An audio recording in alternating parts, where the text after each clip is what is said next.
All right, let's try this again. How much of my sermon did y'all hear? Where did I cut out at? Someone give me a talking point.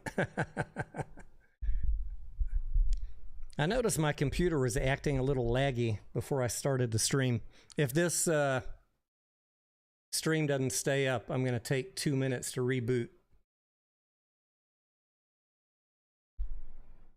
Anya, thank you for coming back. Shin Kyoku, Dog Mom John's touchpad. Thank you. Anya, where was I? Where did I get rudely cut off by YouTube?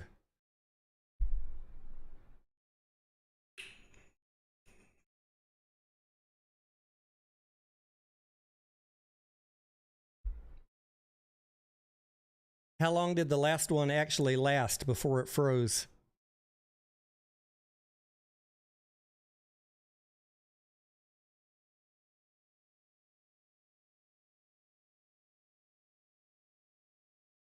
Mic check 1, 2. I was talking about the ISTA contracts. All right, 5 minutes or so. All right, well, did you hear the part about the postcards? About the nobody has missed a due date on their postcards yet. Let's just jump right back in there. And please, for anyone who's making videos saying that there was a delivery due by date on the postcard, please go in the judge's scheduling order and show me what I missed. Show me what I missed. I get it. A lot of you haven't gotten your postcards yet. You will. I think you will if you're patient a few more days. Europe and Canada, I don't know. I don't know what the heck's going on with Europe and Canada. Gus says, why are people getting so upset about the postcards? Because, Gus, the simple fact is they're trying two things. Let's get the worst one out of the way first. They're trying to turn them into something that they're not. They're trying to turn them into a share count, which, look, the court does not care about that. It's not part of this case. AMC, they've already talked about this in filings. AMC has published the share count. And I get it. People are wanting a DTCC share count. Not going to happen. Not in this court's jurisdiction.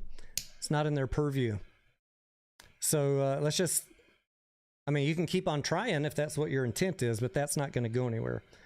The other thing is that they're saying, and I get it, there might be somebody who owns AMC that's not following the stock, not reading the press, not checking Twitter, not checking YouTube, not reading any news at all, that all of a sudden decides they want to protest against a settlement they know nothing about. Okay, let's go with that for a second. What do you think the reality percentage-wise is that someone who knows nothing about this stock, not following it, not paying attention, is going to want to be opposed to having some free shares given out? I just don't see that as being a winning argument. I don't think that'll go anywhere. I understand, and hey, they can try. I don't see that going anywhere. Just my opinion. I'm not a lawyer. What the hell do I know? Turn up the volume a little bit. Let me see if there's anything I can do. Anybody not hearing? I'm tapping out here at the about to clip range. Why is it trading sideways for months? Because the lawsuit uncertainty would be my first guess. It's kind of pinned because people, big institutions, the ones that are moving the price, don't know what to do, right? You know what's going to happen if the lawsuit is approved. APE is going to go up. AMC is going to go down. If APE is proven illegal, there'll be a lot of people selling APE because its value is going to go to zero and moving their shares over to AMC, and AMC will go up. In the meantime, people don't really know what's going to happen. I still am going to say 99%, my guess, that a settlement is going to happen. So I think everybody's just kind of waiting on that. Big money, anyways, to make any big moves. Helps if you cut it. helps if you cut the back end on the cigar. Don't just light the front.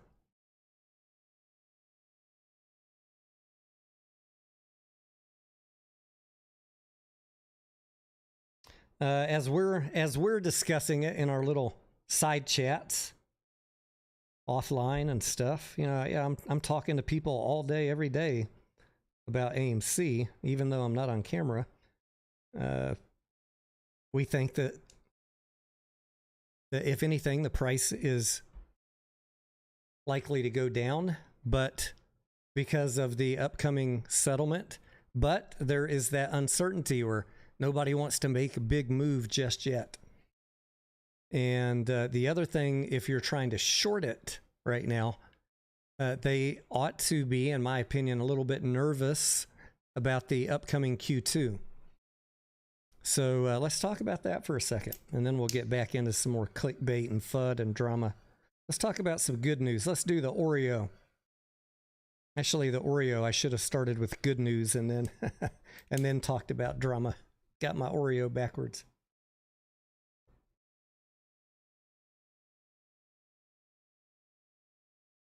Christopher, I don't use the word MOAS, so wrong channel for that. I've always tried not to use that word. There's a lot of plays that become short squeeze plays. MOAS, when I hear the word MOAS, I think of people like Al telling you $1 million price targets. I was never a believer of that. I think that that is fiction. But you can have a very good short squeeze on any stock where people have a buy and hold mentality, the short interest is high, and the cost to borrow is high, and then you combine that with a catalyst. So yeah, I wouldn't still be in this play if I didn't think there was going to be some volatility. Let's put up the chart for earnings. And speaking of volatility, this could be pretty interesting. So the analysts are expecting -6 cents. And you guys know I have my spreadsheet, this one right here. I know that's kind of hard to see. I can make it a little bit bigger. Q1, I did my forecast and we got it right on the money at -17 cents. So every quarter that goes by, I am able to improve the model. A lot of these fields have formulas in them that do estimates that I created based off of domestic box office. So that green box at the top is where I input the Q2 estimated domestic box office, and then the rest of the spreadsheet auto-populates. If I've been tweaking this, and I was of the mind that we needed 2.8 billion domestic box office, and as I've been tweaking it, the number is now 2.3. And that is because the AMC has more of the domestic box office. We're getting 30 to 31% of domestic box office, whereas a year ago we were only getting 28%. In terms of revenue straight to the bottom line, that's a big deal. That's $40 million extra dollars just on admissions, and another $25 million on food and beverage. But let's just talk about this for a second. Positive. What does this mean if we did 2.3 billion? That means a earnings per share of 0.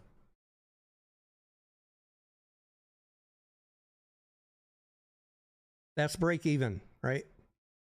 If we have 2.5 billion, which is now what I think it's going to be, I had given you guys a few weeks ago a top line estimate of high end, if everything knocked it out of the park, 3.3 billion. I no longer think we're going to hit that. So let's just be a little more conservative and say 2.5. That's still 3 pennies positive per share, 47 million net profit, and a positive EBITDA. I just added this today, a positive adjusted EBITDA of $259 million. Compare that to last quarter, we had EBITDA of 7 million, and a year ago we had EBITDA of 106 million. That is a healthy increase. If we can get to 2.5 billion domestic box office, we're at 1.889 right now, including this weekend. So that is within the realm of possibility. I don't know that I'll make a video about this until the end of June, because there's still a lot of unknowns how all of the June movies are going to do. Spider-Man had a great opening weekend. I think overall box office, including all the movies that are out, was around $250 million. So healthy, right? But if I conservatively say 150 to 200 million the remaining weeks, that will get us around 2.5, 2.4. And hey, that's a surprise to the upside from what the analysts are predicting right now. So closing out the point that I was making, could the price run up as other people start figuring this out? Yes, it could. Whether that's analysts, institutions, or retail, the price could run up.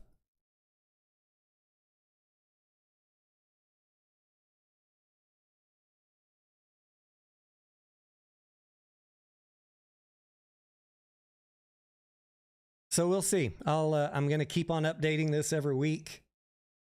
Bear in mind, I'm having to make some guesses about how the movies are going to perform.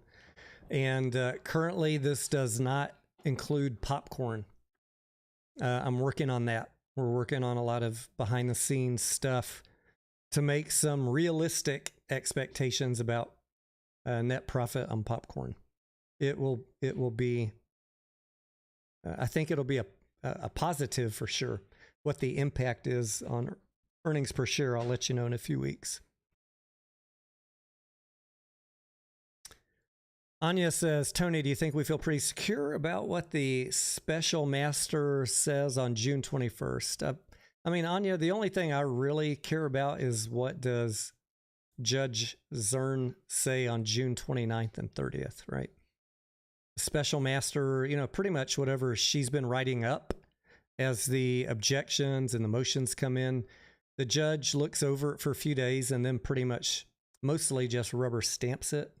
So I'm watching the special master filings also. But the reason my reporting has been slowed down is the amount of activity coming from Zern has been a little slower in the last week.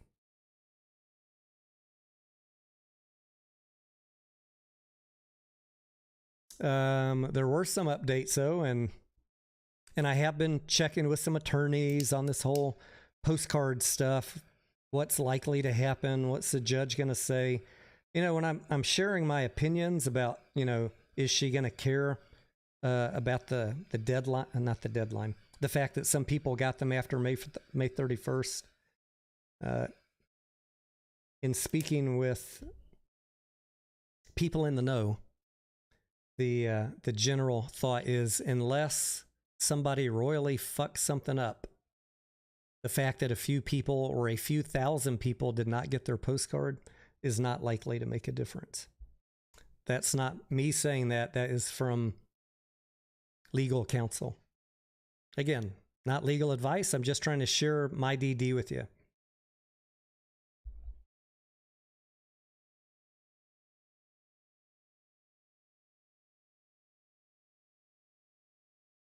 What other questions you got? Let me see what other FUD I could come up with. We talked about postcards. We talked about people not receiving them. We talked about the misinformation about there being an actual deadline to receive the card. What else y'all got?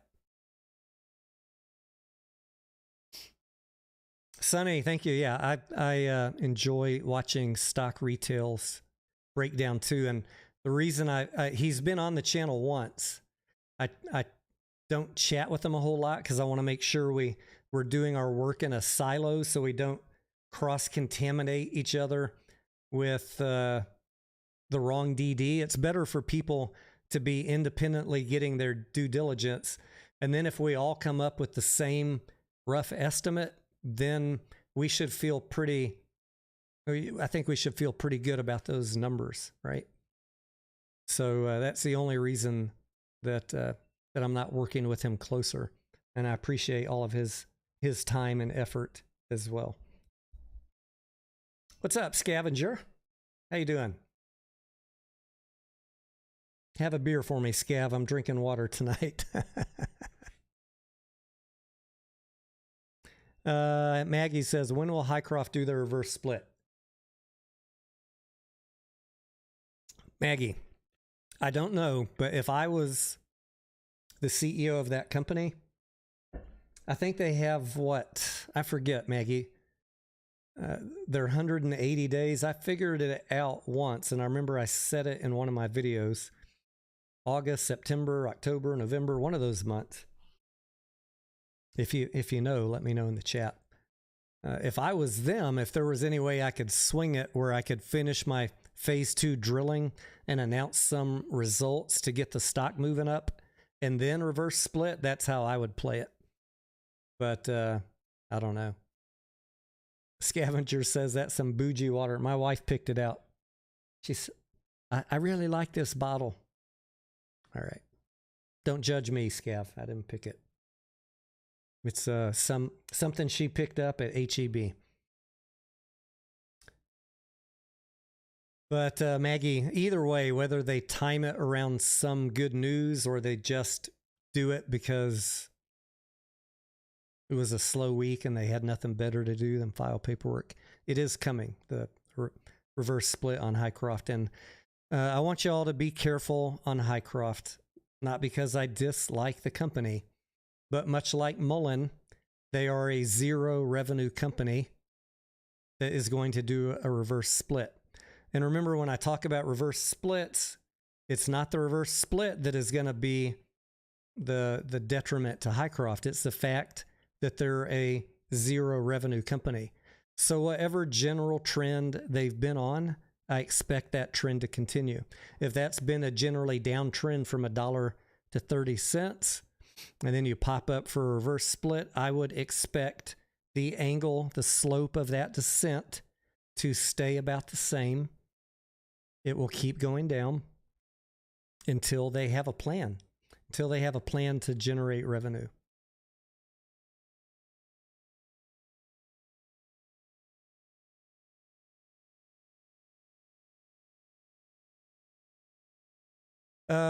Speaking of Mullen, Bravskar, yeah, guys, I've been following Mullen really close. It takes a lot every day for me not to crank out a Mullen video. But I'm going to really make them hate me over there. They're like, Tony, can you please stop making Mullen videos? Too much facts, Tony. People making videos saying, Tony Denaro should not be reading financial statements. My TA is much better.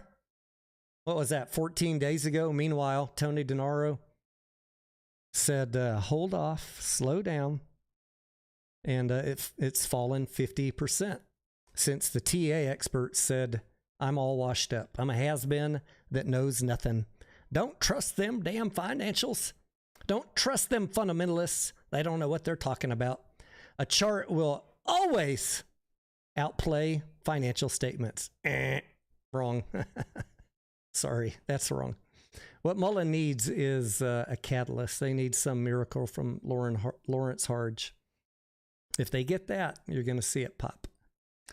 And maybe, you know, when they get into production in July, if that happens, and if they start shipping in August, if that happens, then you could see some retail FOMO run up.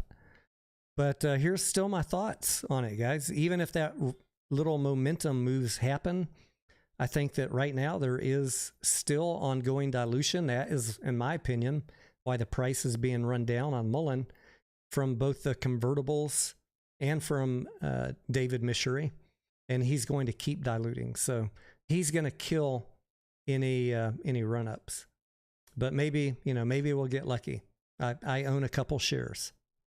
As I always preach to you guys, manage your risk when you're buying money-losing companies. And I believe in Mullen so little that I only spent about $50, $80 on it. It's not because it was my last $80. It's just because I hate losing money, and I already knew it was going to happen. I told you on the day I bought it that I expect to lose all of this. I was straight up with you. And I meant it. And yeah, that buying in at $0.25 I'm down like 50%, just like I thought I would be. It's okay. I put in, I mean, it's a night out at the movies. It's not a big deal. I'm not dumb enough to spend thousands of dollars on a company with no revenue. There will be a time, but I'm not trying to catch a fallen knife on a no revenue company. If they get production, you get some potential price move up. And if Lawrence Harge gets any PR out that's real, you get some price move up. But I'm going to be very skeptical just automatically about any press release Harge puts out, because what I see in the Mullen community, and guys, I'm all day watching communities of many, many different stocks. Same story in every damn stock. When they see a press release, they automatically put their blinders on and interpret it the wrong way. Oh, we got a purchase order from Randy Marion for $200 million to the moon. Purchase order don't mean shit in my eyes. And the people that buy in on those little FOMO run-ups get burned. You got to put your smart hat on until it's revenue.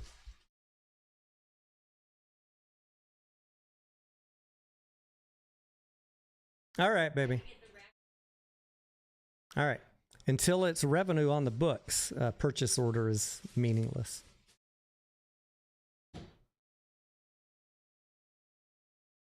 And here's what I'm thinking. Even if Lawrence Harge has a deal for $10 billion, right? Here's what I'm thinking. Just my cynical hat.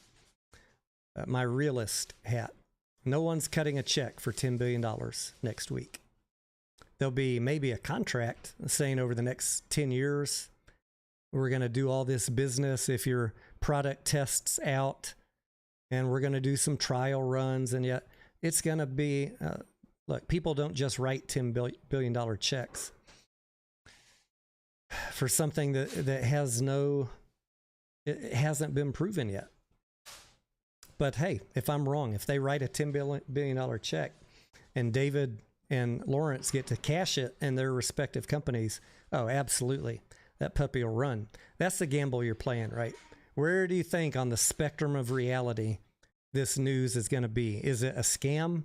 Is it going to be a long-term contract with payouts based on key deliverables? Or is it going to be, here's $10 billion. I don't know. I don't think it'll be the last one, but I could be wrong.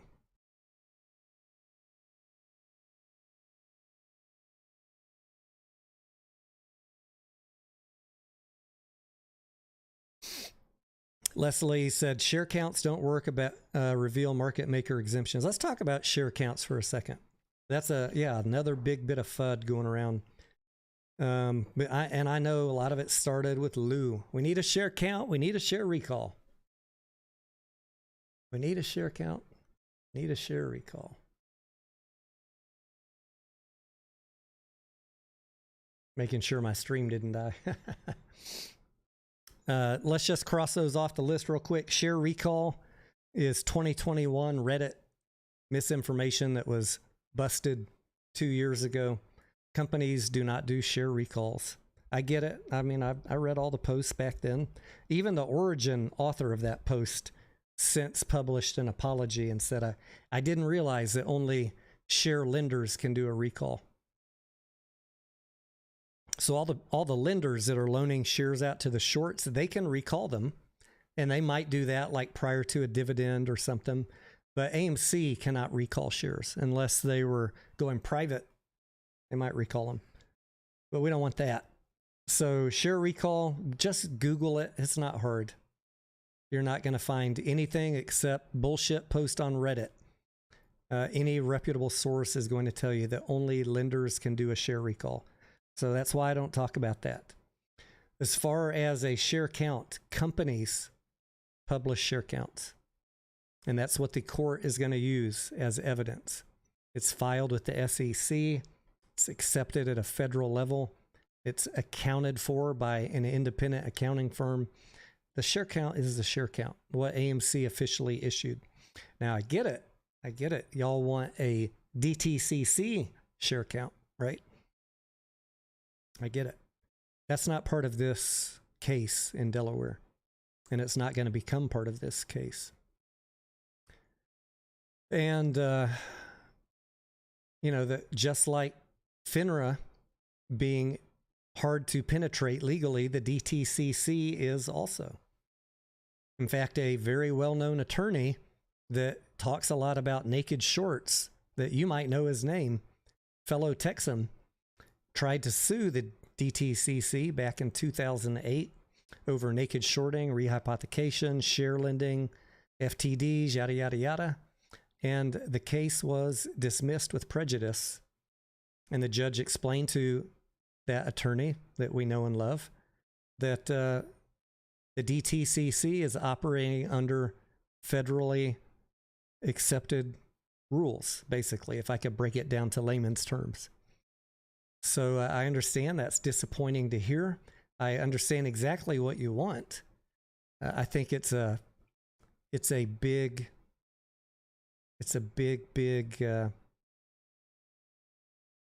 chasm or valley to try and jump over, since the case has already been lost once for the exact thing that we want. You're going to have to come at it from a new angle. You're going to have some evidence.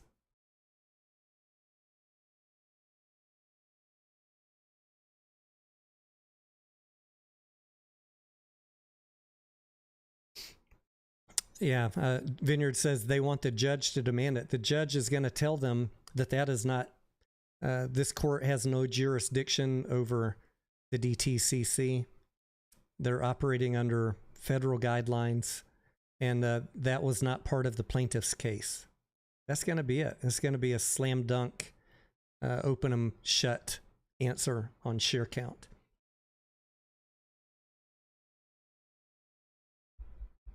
Just my opinion, but you know, I'll let y'all throw water balloons at me virtually if I'm wrong. I don't think I'm going to be wrong.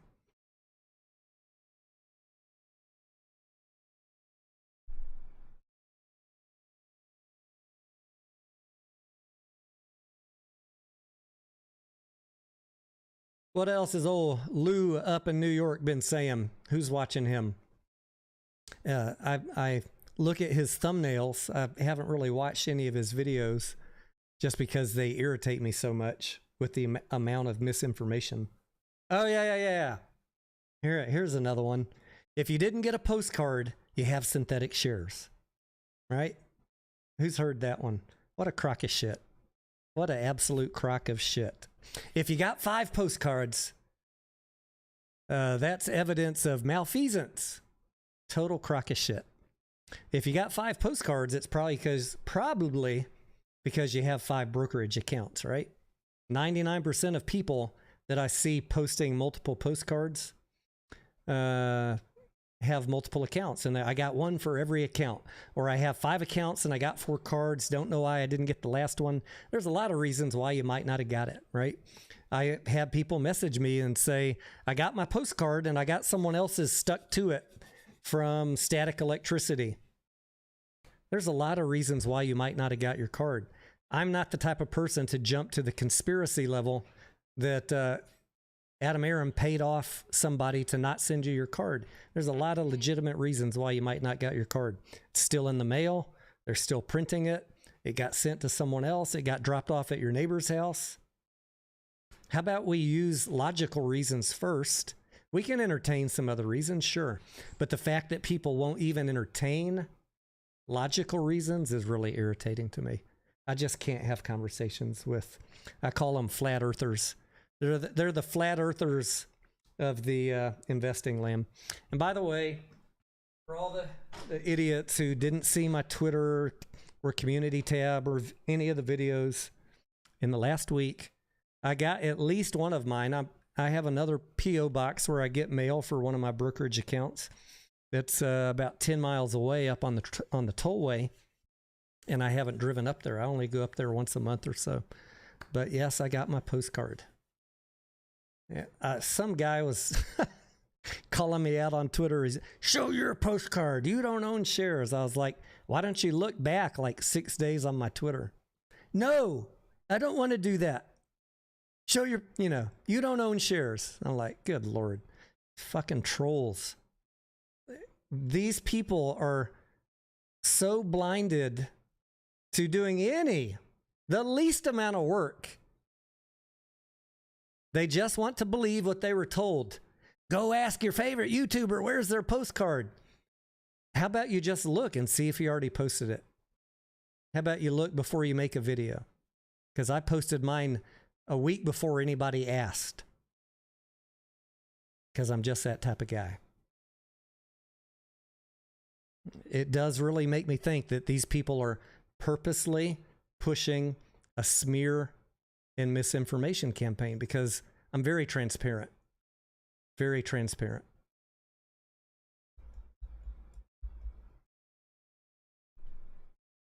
Let's do a poll. Let's do a poll and see how many of y'all have received your postcard. Community poll.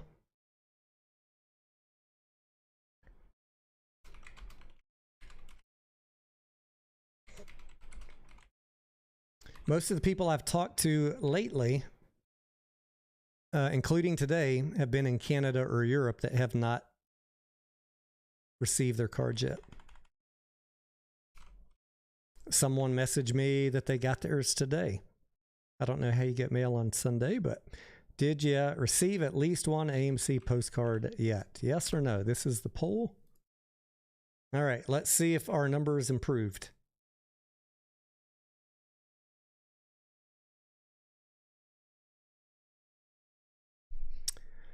Six Son says, are we all going to receive postcards? As far as I know, Six Son, yes. Now, look, every vote and every corporate event that goes by, my suspicion is growing greater and greater that there's something funky going on with the ownership rights in Europe. And maybe Canada, because they continue to have problems, not only on proxies, but things like this. And I don't really know what it is. That's something that when I have time, after all this is done, that I'd like to go dig into. And I talked to a Canadian viewer of the channel today. Thank you for the information. I was thinking that probably many stocks that are in your portfolio, if you're in Europe or Canada, would have the same type of issues with proxies. But he told me that, Tony, I have other stocks in my portfolio and I get my proxies just fine, but I got to go fight them for my AMC proxy. Right? So there might be some shit to go uncover there, right? Look, we all know there's synthetics. Despite what the liars tell you that I say there's no synthetics, I've never said that. I said I don't talk about numbers like billions of anything without data, because I have a responsibility to my audience.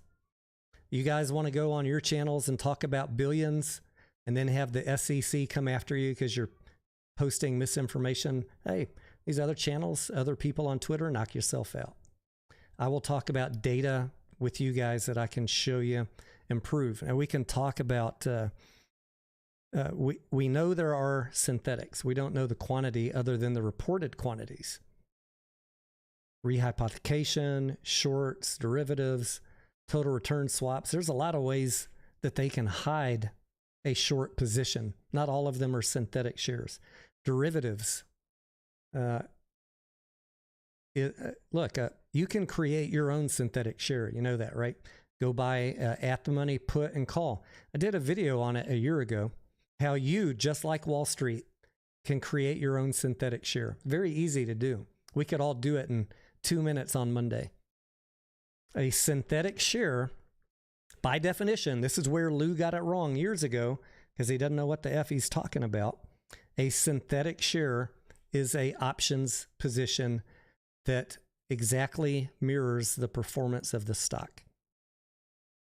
And the basics of it is a at the money call and put. If the stock goes up, you make money. If the stock goes down, you lose money.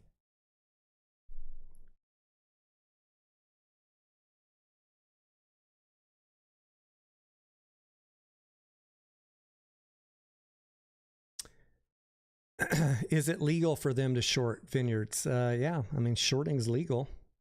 Rehypothecation is another way that shares can be propagated, and that is also legal. Market makers often receive an exemption to naked short in order to make a market. Now, there could, look, I haven't worked as a market maker, so I can tell you how it's supposed to work. They're supposed to, for their own risk, stay flat, meaning they don't stay naked on a position for long. Not like the market makers are carrying months-long short positions. The risk exposure is just too high.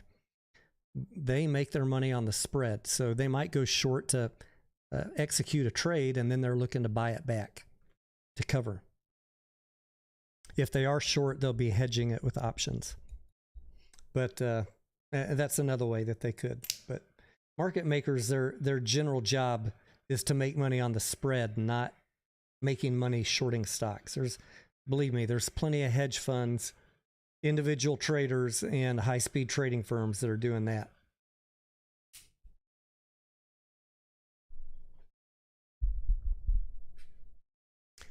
Dennis, am I counting email postcards? Yeah, yep, I am. Again, on the judge's order. I know people are trying to call me out saying I'm wrong, but read the judge's order. I've posted it many times. It says that brokers will submit to SCS a list of names, addresses, and emails, and SCS will notify folks via postcard or email as appropriate. So it would seem to me, based on the judge's own scheduling order, that that is acceptable.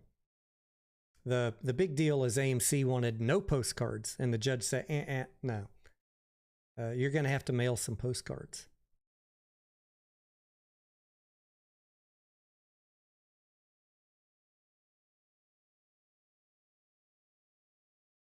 Did I see the rumor for Jamie Dimon running for president? I saw a scandalous headline about some mess he needs to clean up with Mr. Epstein before he even thinks about politics. And I think the subheadline said, no, he's not running for anything. But yeah, I don't know what I think about that.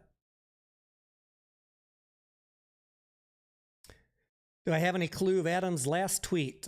Troy, my general counsel, always has been on this channel. I do not waste my time decoding tweets. Now, I know there's YouTubers who've made they've made a name for themselves decoding tweets and getting it wrong on Highcroft and AMC over and over and over. I just, look, guys, you got to use some skeptical, what's the nice way to say this? You need to use some intelligent skepticism when you're decoding tweets. If he's giving you factual information, take it as fact. If he's giving you a little pump, take it as a pump, but recognize it for what it is. That's why I don't talk about Adam's tweets.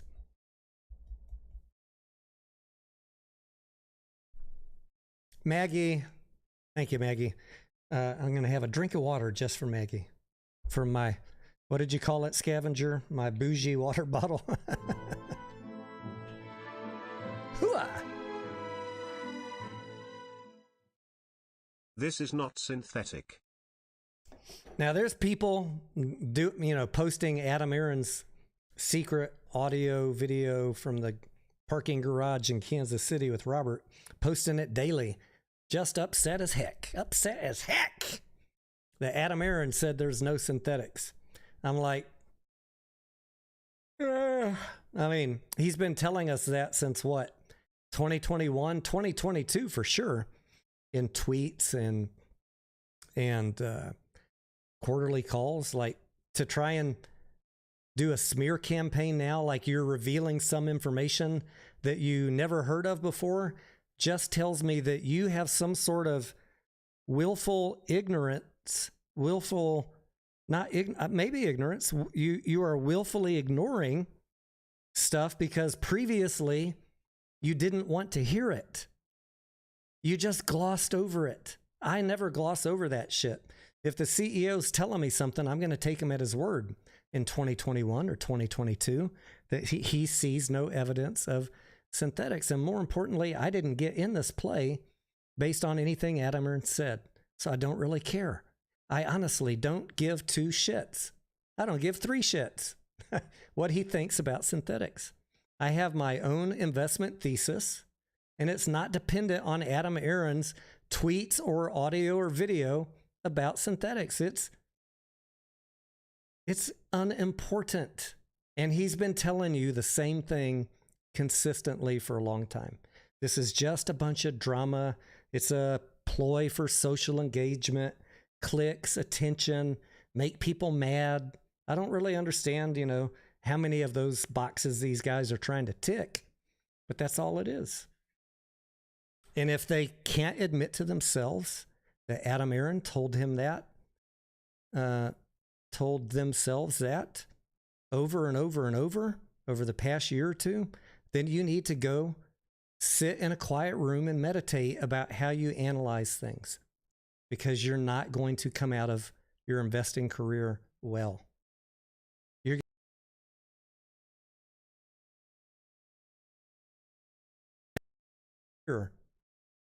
If you're overlooking stuff like that.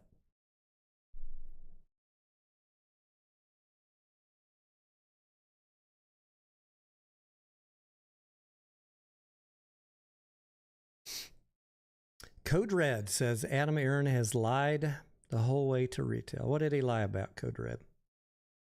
Give us your best one. I might agree with you on a couple, so make it a good one.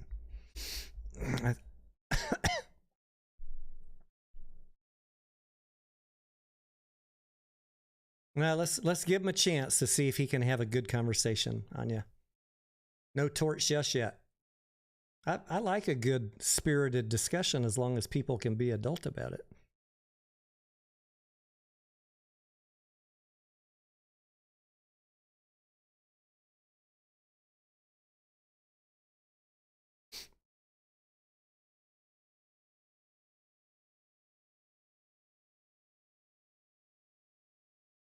Dun dun dun dun dun dun dun dun dun dun dun dun. Dun dun dun dun dun dun dun dun dun dun dun dun. Oh man, Code Red, come on, man. Gino, what's up? All right, we got one. Thank you. He said he wanted to defeat shorts, but he's helping them. Okay, have you read the board meeting minutes in that 700-page document from the defendant's evidence that was posted on May 25th? Did you read the board meeting minutes?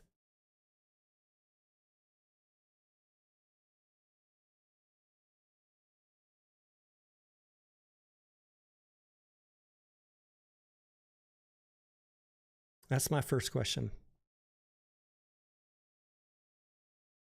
Because there was plenty of evidence in the board meeting minutes that, first of all, there was zero evidence that they were helping shorts, and there was actual evidence that they thought that the creation of APE, for example, could be detrimental to shorts. Unfortunately, retail all sold on top of the institution selling, so that didn't work out.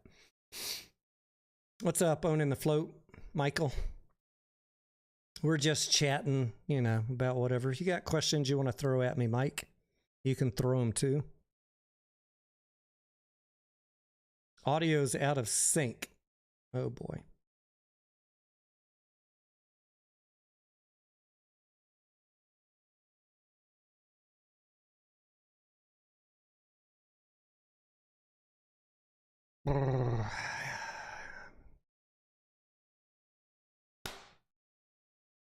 Yep. Sure is. Hang on one sec.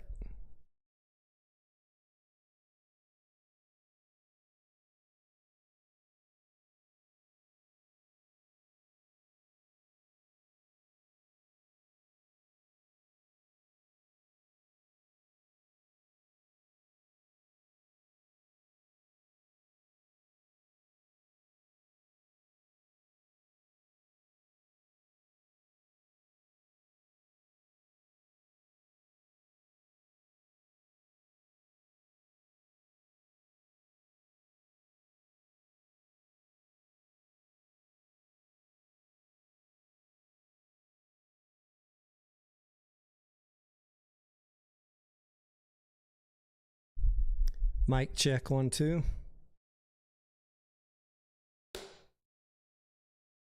Still out. Son of a bitch.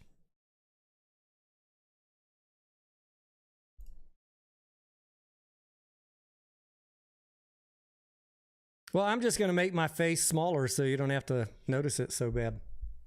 And back away from the camera. Let me see if I can do anything to the delay.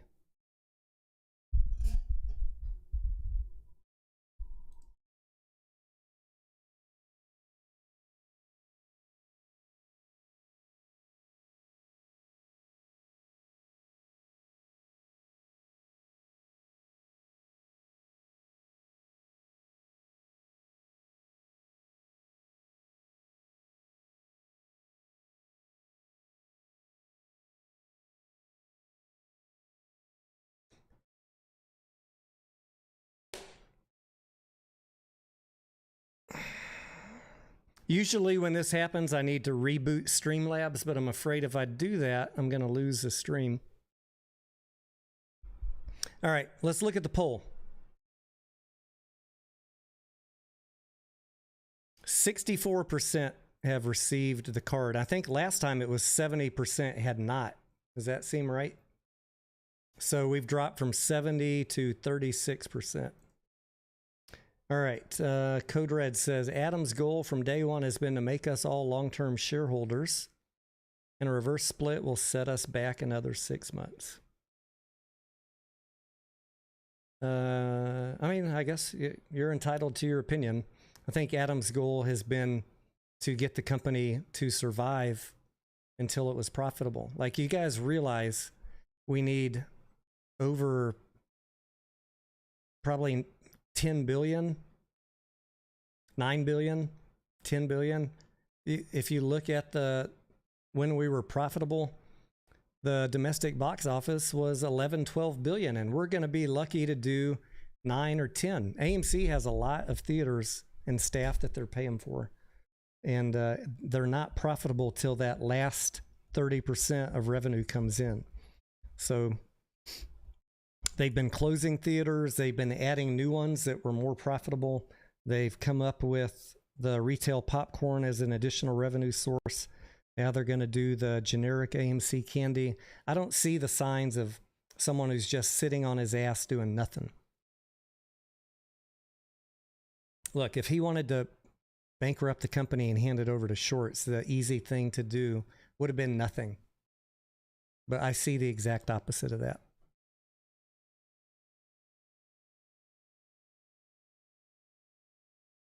Here's what I want y'all to think about, and this is going to be a hard moment for some of you. Do you have an addiction to buying companies that lose money? How many companies in your portfolio are generating profits every quarter? If the answer is not 90%, then you might have a problem with your picking tool. Companies that are losing money, guys, are going to lose money until something changes.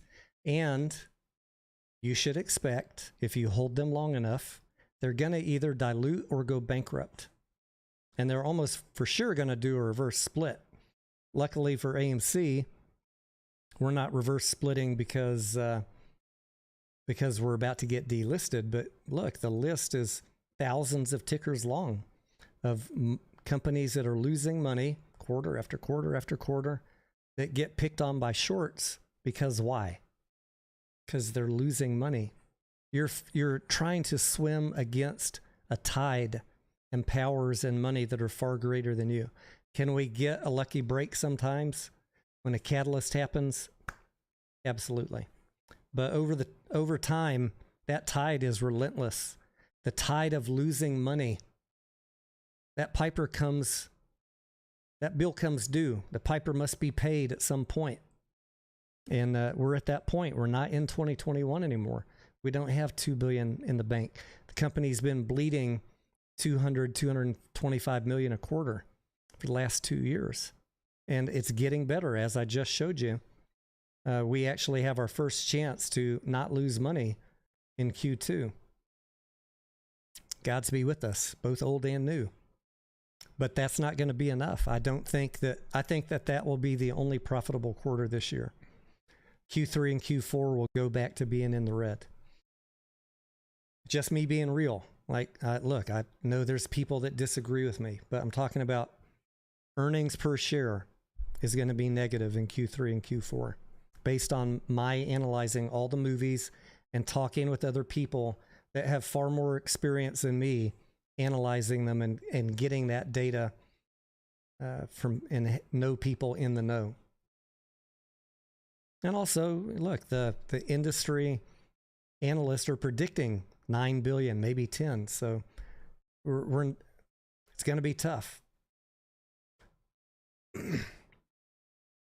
But I'm hopeful. Look, I'd take some unexpected blockbusters. I'd take it in a heartbeat.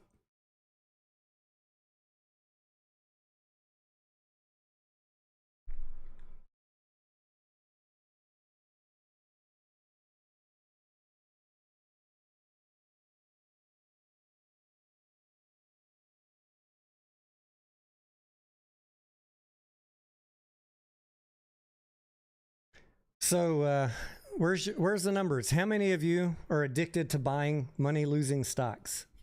GTII, Finger, Genius, Troika, Bed Bath & Beyond. Oh, man. Help me with the list, guys. AVCT, Prague. I mean, every fucking pump stock. People pile into them at the wrong time and hold them too long. Because why? Because some fucking pumper gave you a price that was incorrect and you believed it. Or you got in too late. A lot of those were great plays if you got in early and got out early.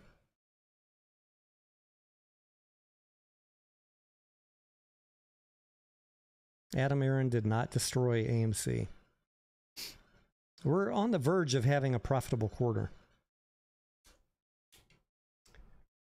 The only other thing that as I'm looking at the income statement and the balance sheet, the only other thing that he could have done is a massive closure. Could have done a massive closure of theaters, right? To cut the costs, cut staffing, cut all the leases. But the problem is when you have leases and you try and just break them, you're going to get sued by the landlord and have all of that lease accelerated, more than likely. Odeon just announced over in UK that they're closing 5 theaters, 5 out of 116. And I expect that we'll see, as some additional leases come up this year, you'll see more closures from AMC. We already know there's been some. There's going to be more, and that is a good thing. But they have to do it within the parameters, the time, the commitments that they have. They have leases. Buying a gold mine. Look, I'm not going to keep on doing this debate with you guys. You watch my fucking videos on Highcroft, right? Don't come in here and argue with me about stuff that I've already covered. Adam Aaron told everybody when he bought it, it's a 5, 6, 7 year investment. I've given you multiple due diligence from day one, telling you that the company was not actively mining, that it was going to go to zero revenue, and that you need to be ready for a 5, 6 year wait on Highcroft. So it could be a spectacular failure, right? It could be bankrupt, and I will call him out for it if it does. But based on Highcroft's communications every quarter. They have been telling us this was coming. Expiration, no revenue. They've got to do the new, build the new milling plant. It's going to be years for you to judge Adam Aaron on Hycroft. And so I'm not going to tolerate that kind of talk here. That is just showing your own ignorance about the play. Now, if it goes bankrupt, come back and I will agree with you. We'll pop some champagne that Adam Aaron wasted our $28 million. Right now, it's an investment that we won't know the answer for, potentially for 5 years.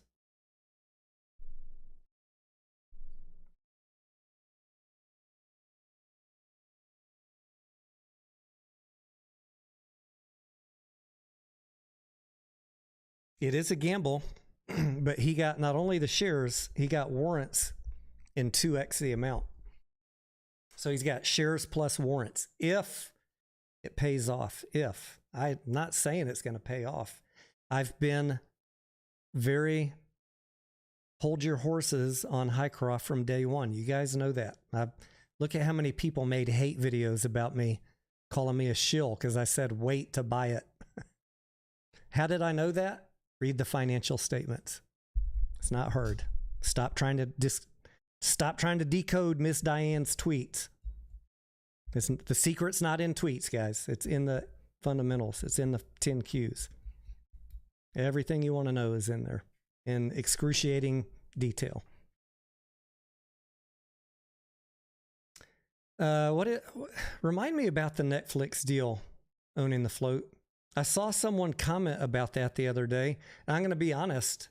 I don't even remember that. I don't. I genuinely don't. I mean, I can try and pull it up on Google. Is it as easy as Googling AMC Netflix deal? Maybe that'll jog my memory. But yeah, I read in a tweet that someone was complaining we lost a lot of money on a Netflix deal. And I genuinely, when I read the tweet yesterday, I was like, what the fuck is he talking about? Code Red says, I can't wait for the day we never have to talk about AMC again. You and me both.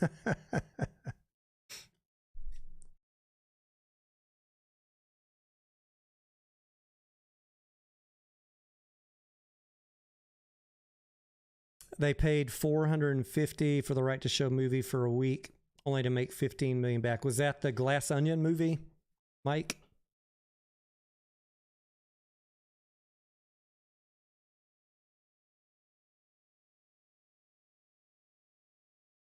Yeah, my audio's out. It's out of sync. And I know I can fix it if I reboot Streamlabs, but I'm worried that that will end the live stream.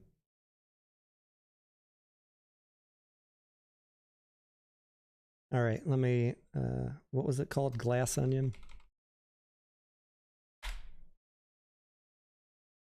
AMC reaches first ever agreement with Netflix.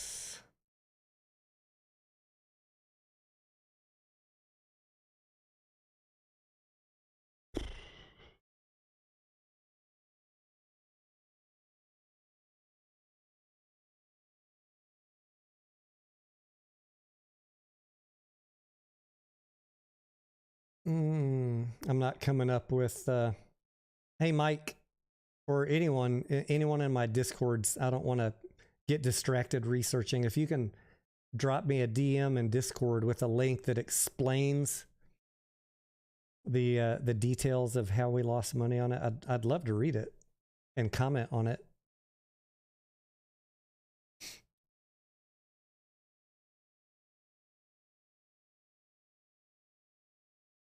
I guess I never followed up to see how that deal worked out.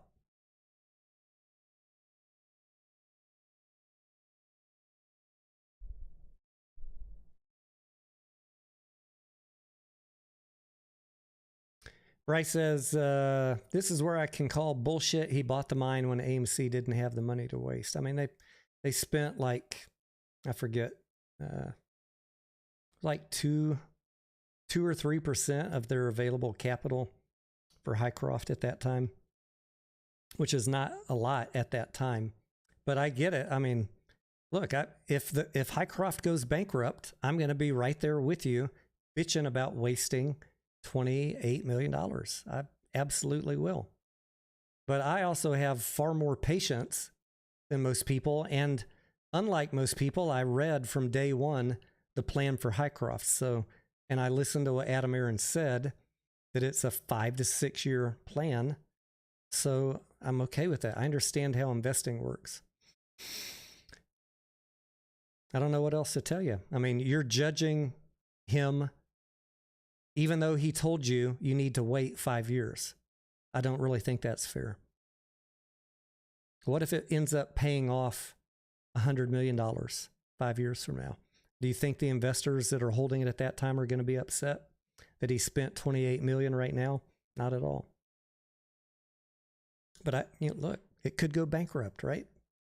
If they don't find enough resources easily mineable, it could go bankrupt. I will be calling it out as a waste of money right along with all of you. We won't know till we know. It's just that simple.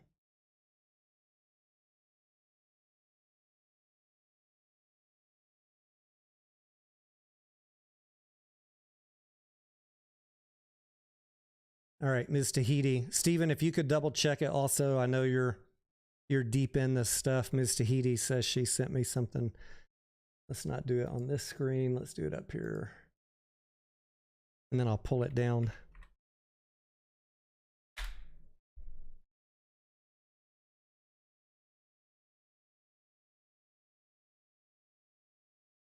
Lady Tahiti.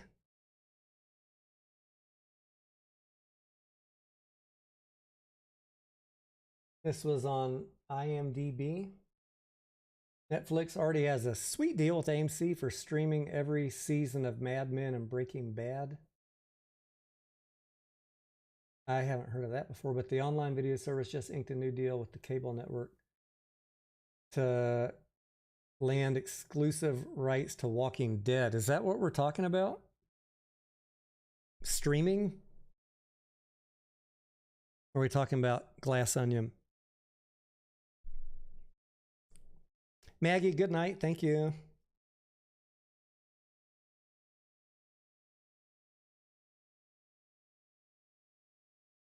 Papa Mac, when my shirt was backwards, that was because I was using Restream that night, and I had the camera flipped in the software settings, but we fixed it. Shouldn't happen again. All right, suck my... We understand your point. You think that the mine was not a good deal. You're not willing to wait 5 years. We get it. You never read any of the documents. You never listened to Adam tell you it was a 5-year investment. We understand. You've made your point. Let's move on to something else. I'm not going to change my answer. If you can't listen to what the company's told you, that it's a long-term investment, and be happy with that, then I don't know what else to tell you. They've been very transparent about that. If it goes bankrupt, I'll be calling it out right along with you. Okay? Let's pick a different topic, please, because I'd hate to have to kick you.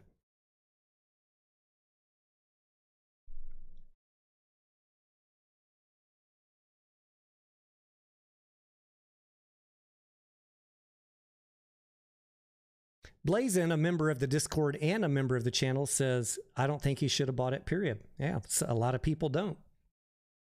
I get it. Like, if cash was precious when they had $1.82 billion, should he have spent money on a mine or on Nicole Kidman? Look, I'm not going to argue that with you. I don't know. Was the Nicole Kidman ad effective? I don't think so.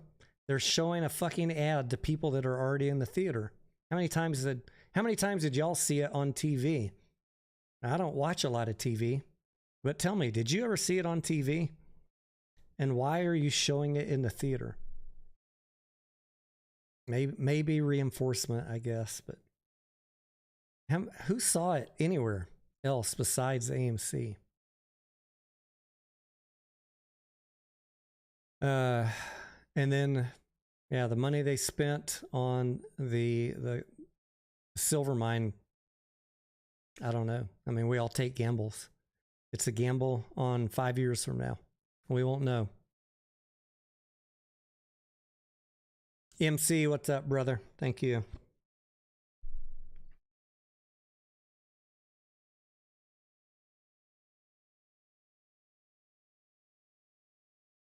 Chad says he saw it on TV. Thank you.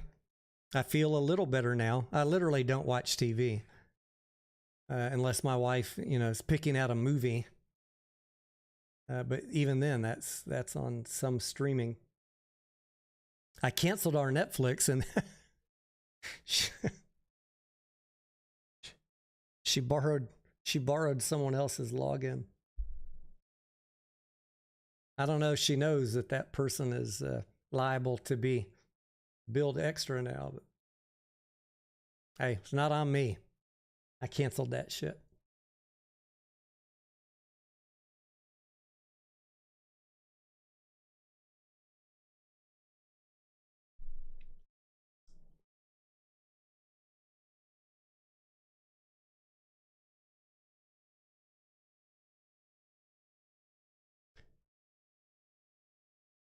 Vineyard says, I'm gambling. AMC goes off before the boat. Yeah, let's talk about that theory one more time. Let's talk about that theory one more time. We don't know exactly when the judge is going to offer her written opinion, right? We know the hearing is June 29th and 30th.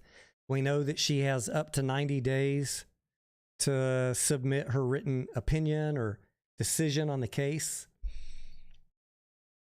That means maybe July, maybe September. I think AMC will be fine until the end of the year. I'm not worried about them running out of cash, even if we, to the point of bankruptcy, by September. It's more about risk management, right? If something horrible were to happen in the economy, another from China, whatever, if the faucet of people going to the movies shuts off, we're toast without access to capital. If we have back-to-back-to-back negative quarters, we're toast without access to capital. Going into Q3, waiting on the judge, it's not going to be story over. Going into Q4, getting closer down to only 100 million left in the bank, you start flirting with danger at that point. So I'm not worried about September if it takes that long, but I think that everything we've seen from the judge is she's hell-bent on keeping this on schedule. And I think she is relatively aware that AMC is more or less on the ropes for cash. Like $500 million for a company that size is not a comfortable cash position. You might think it is, I get it, but you're not running the company. They're not comfortable with that. You might be okay with them going bankrupt. They're not. Grandpa says, Froggy asked me to forward this $50 to you. He loves you. Isn't that sweet? I can tell he does, Grandpa. You guys keep on telling me he's making tweets about me. Oh, what a sweet boy. I think he's a little sweet on me, Grandpa. Seems to have a little obsession from what y'all tell me. I'm married, Froggy. I don't roll that way. Nothing against it if you do. God bless you. Getting back to Zern, though, we don't know the exact timing. Let's just assume that it's in July, her written opinion, that she understands the need for cash. She's going to issue the opinion sometime in July. Sometime in August, we're going to get Q2 earnings. And you saw my spreadsheet. There's a good chance that it might be positive. And by the end of June, the industry is going to know that. The market's going to know, based on domestic box office, that the current estimates are low. So there could be some movement up in AMC. Could be, based on the domestic box office in June and July as we get close to that earnings. The problem is, people message me nonstop. What do you think the price is going to do? We got the legal uncertainty, right? Even if the judge, I think that just based on box office, AMC would go up, and Ape, both. But we got the lawsuit uncertainty. What's going to happen? If the settlement goes through, AMC stock is likely to go down and APE is likely to go up because of that whole arbitrage thing. The market's going to want them close in relative value for their market caps before they convert. So I don't know what to tell you. I honestly don't. That's why I'm not making a lot of strong price predictions on the AMC and APE. My gamble is more, if I had to put money on the line, it would be more that the settlement will go through and APE is undervalued currently relative to AMC. That's where I'm laying odds right now.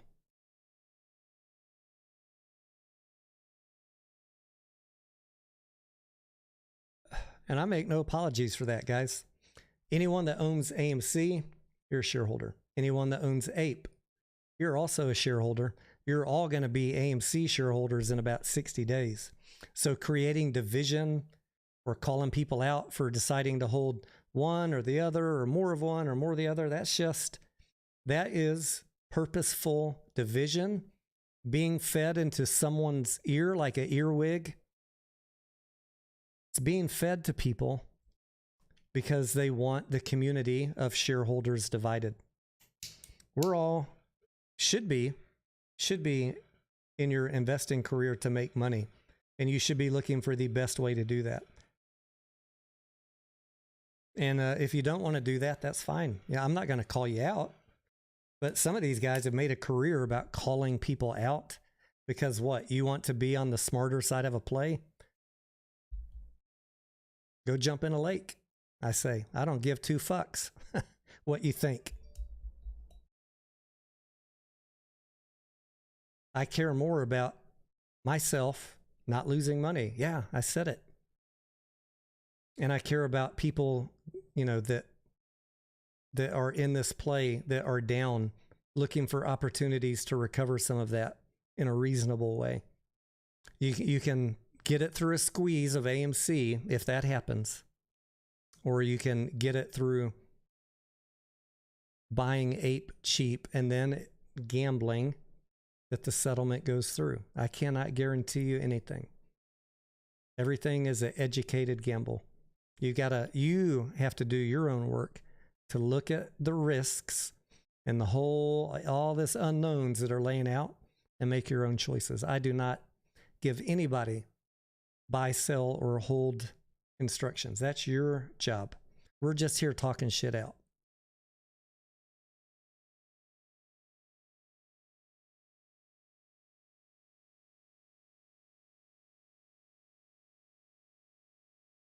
Yeah, we talked about postcards early on. I'll just recap what I said real quick for those of y'all that are just coming in.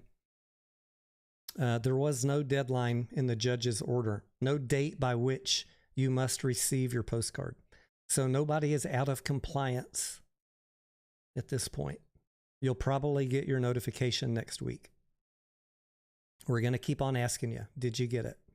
Because we all want to know. I want to know just like everybody else when you get them, and at what point do we get 90% of people saying they got it? But it is a complete falsehood that the judge had a must deliver by date in her order. So nobody has received their postcard late.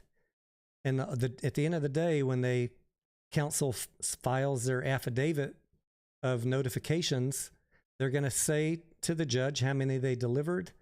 There's not going to be any, but you didn't deliver them by May 31st. That was not a requirement in the order. It wasn't.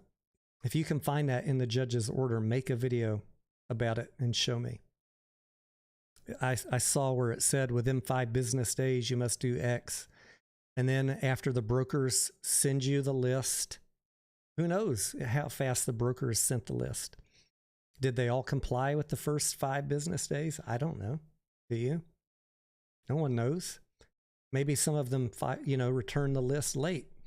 But after they got the list, SCS had 5 more business days to mail out the cards.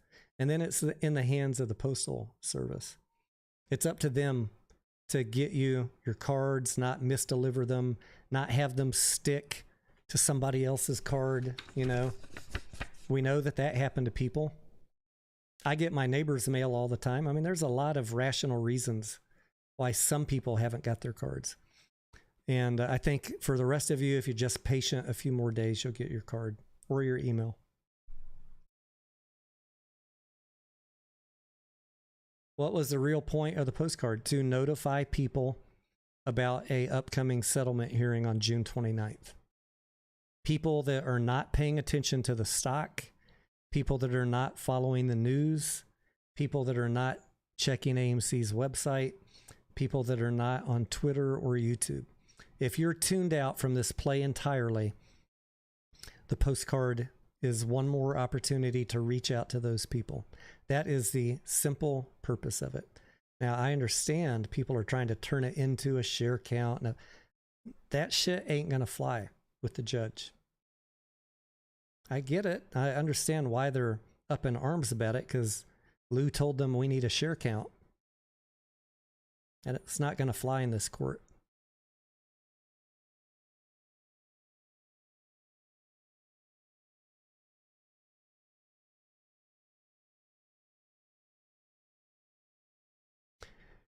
Chad says, I need a more rational reason why I haven't got your postcards. All I can say is be patient, Chad. Give it a few more days. You got 5 more postal delivery days next week, maybe 6.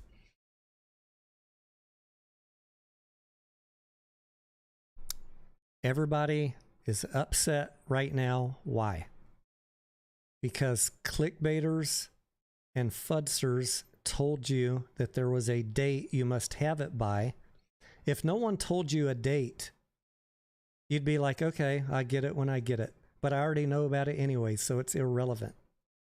You guys are getting upset about nothing because clickbaiters are whipping you purposely into an emotional frenzy, and I don't like that. They're lying to you, telling you there was a due-by date in the judge's order. That is factually incorrect. I don't like that.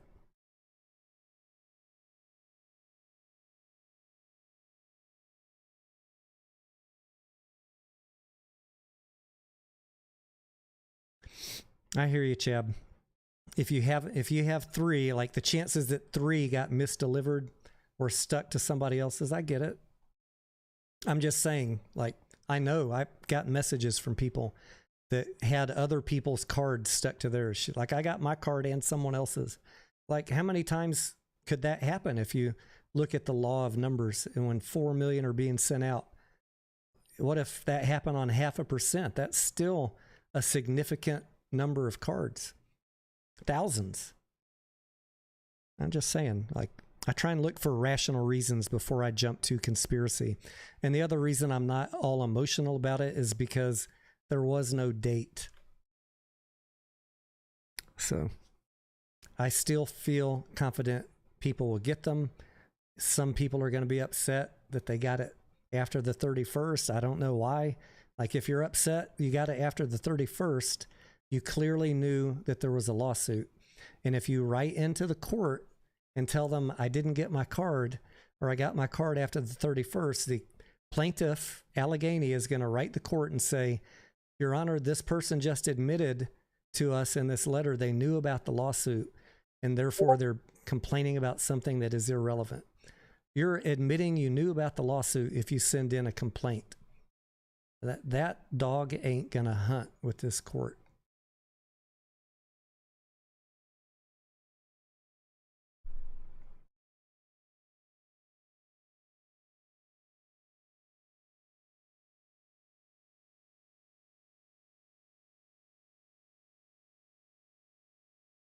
But yeah, look, just like you, I'm a shareholder, and if there's any malfeasance going on, I want to know about it. Therefore, we're going to keep asking you, did you get your cards? We're going to keep running polls. We want to know the truth. Just because I'm giving you some logical reasons and telling you there was no date because other people are lying to you doesn't mean I don't want the truth. Of course I want the truth. I want to see that 90% of you got your cards or email. I want to see the affidavit that counsel files with the court and see how many notifications they sent out. We all deserve that.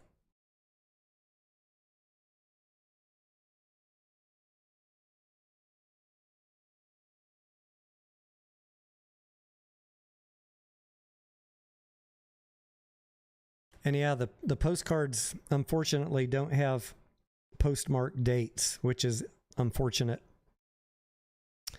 My number on mine is in the 620,000 range.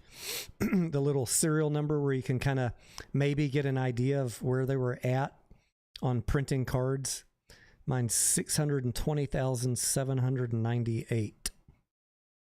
I got this about a week ago.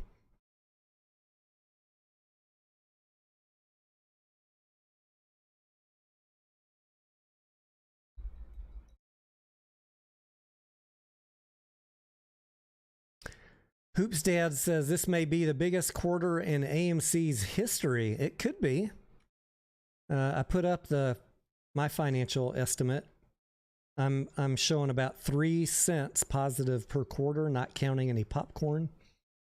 I will update this. Look, this is all just a guess for anybody, guys. It's a guess until we get June box office in. But let's look at what the other best quarter was in terms of earnings per share. Let's look at net income, because earnings per share could be jockeyed around by how many shares were out there. Quarterly net income. What do I have on mine? I have net income of 47 million at 2.5 billion box office. So 47 million net income.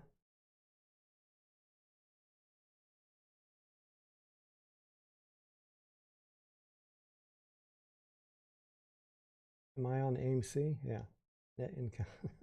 Those numbers were looking bad, but that was 2020.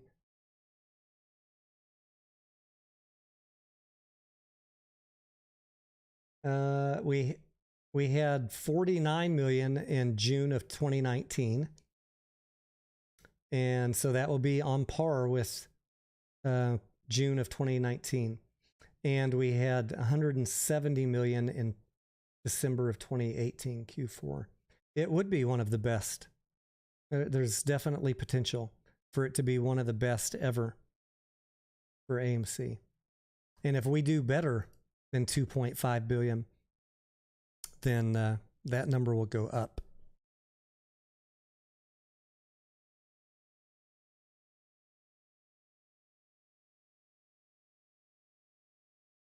Okay, Mike, thank you for bringing that up. I forgot about it. Why is it on the court's website that they're worried about the postcards? See, this is where I think it comes down to, Mike. When you read that statement, what is your bias when you read it? Do you think that they put that statement up because they're worried? Or do you think that they might have put that statement up because they don't want people bothering the court and they want you to send your email to the right place? You see how I just broke that apart for you? Now, there are people on YouTube and Twitter that are only going to think in their brain that the only reason that notice was there is because they're worried about it. I thought when I saw this, they don't want the court getting bombarded by a bunch of retail investors with something they don't care about. And they want you to email the plaintiff's attorney. That's what I thought when I saw this. This is a heads up, red flag, don't fucking waste our resources. You have a place to email your concerns to, and here it is. That's my honest thought. Now, I know that's going to make a lot of people mad, but that is my truth. I don't approach every single thing as a conspiracy. I did not read this and think, oh man, the court is worried. I've already talked to attorneys in Delaware. They are telling me that the court is likely Not worried about this at all. We'll find out. We'll find out.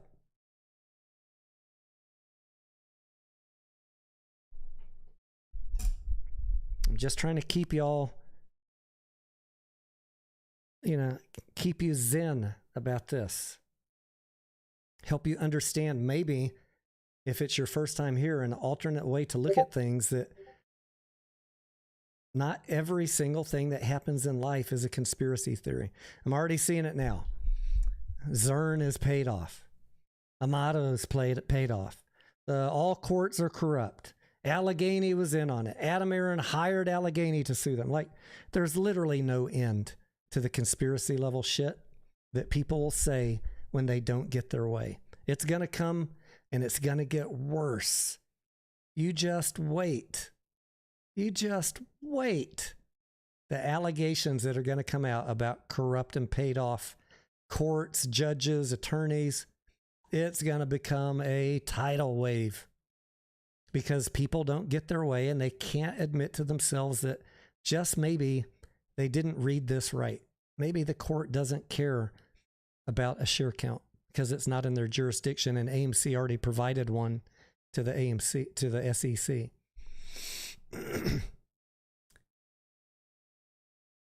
Maybe they don't care about when you got your postcard, because if they cared, the judge would have put a deadline in her scheduling order, and it's not in there. But they want you to feel heard, so they're telling you to email the plaintiff's attorney.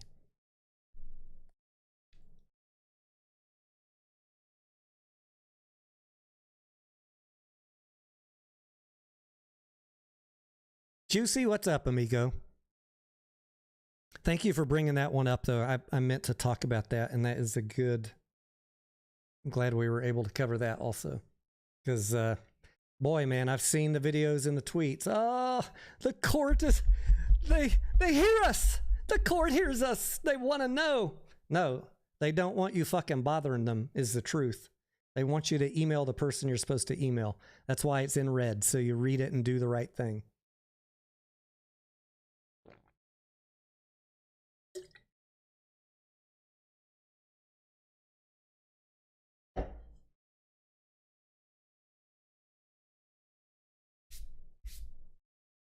Juicy says, I feel like you've been talking about this forever.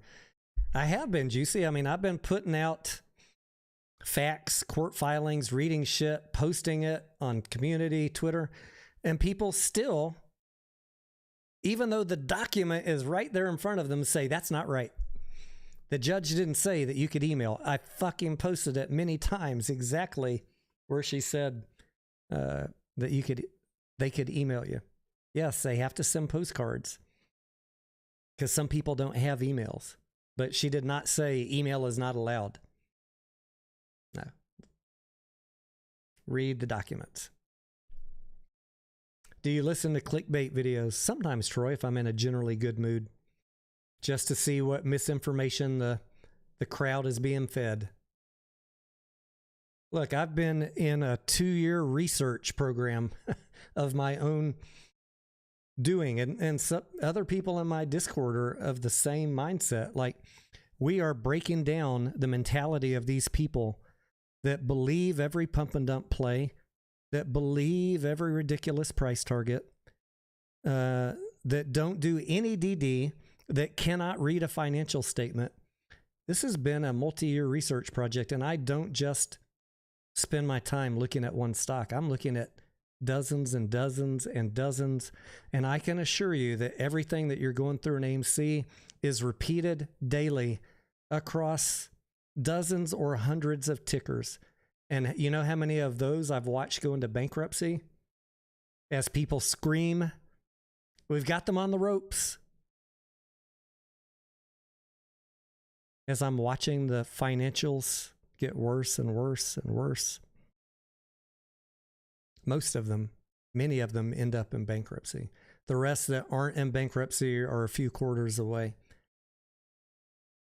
The fucking financials matter. That if you're in a play for a long time, the fucking 10 Qs matter, guys.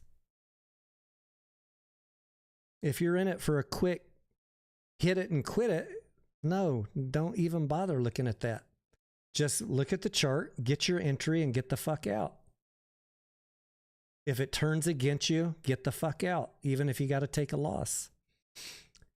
But we all got to collectively get better about stop buying and holding money-losing companies like AVCT, Prague, GTII, Finger, GNS. I mean, Bed Bath & Beyond, they're all absolute train wrecks, and they're all going to end up the same way. Unless they turn the corner and start generating meaningful profits. They will all end up the same way, bankrupt.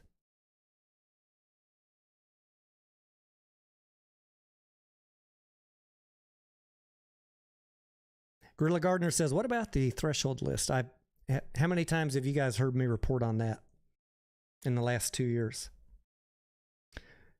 Pretty much. I mean, it might have been once, but pretty much zero. I've seen, look, I've tracked it on many plays and watched it have no meaning whatsoever that I don't even report on it. It's an interesting data point. You could look at it. I would never make any decisions off of threshold list. I watched the Bed Bath & Beyond guys have nightly celebrations on their live, popping bottles that the company was still on the threshold list as the price was getting obliterated. And now they're all sitting around scratching their heads wondering, how could we be bankrupt? We were on the threshold list. It doesn't matter jack shit.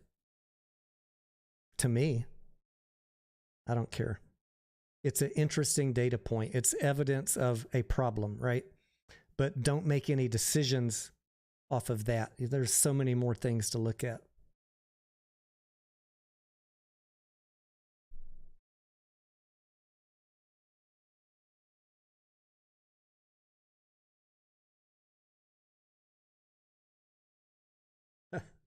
Gorilla Gardner says, I heard 2 weeks. Yeah, I mean, we're always potentially 2 weeks away from an unknown catalyst, Gorilla. I'm right there with you guys, waiting for something, anything to happen. But, you know, it's the problem is it is looking bleaker for investors and better for shorts as our cash gets drawn down. I think we'll deal them a little body blow in Q2. I think they're going to get an unexpected uppercut with a profitable quarter. That is good. That could be some sort of catalyst. How it plays out when we're mired in this court case, I don't know. What were we saying, Stephen? We want the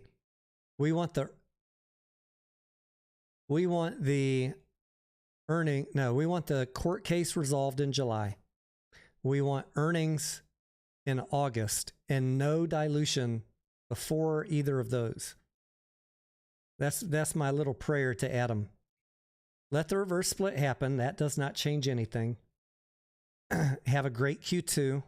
The industry will know it. Don't announce any dilution, and let's just see if the price could go up. And then if he's going to dilute, he's going to do it. He's going to want to do it when the price goes up. So that's kind of where I think the order of events is going to be, but that is 100% a guess, an opinion. I cannot promise that's going to be the order of events. Zern has from July to September to issue her written opinion. So who knows? Everything's a bit of a gamble. That's why I think the stock is just kind of ping-ponging. June 21st, should we know what, Anya? We'll know the judge's decision sometime after July 1st. We'll know how Q2 is sometime after June 30th. I can make a pretty accurate prediction on Q2 when this month is complete. Right now, I've got a guess of about 2.5 billion domestic box office. I was hoping it would be 3.3, but the movies aren't hitting. The May movies didn't hit like I needed them to. So I had to ratchet down my guess.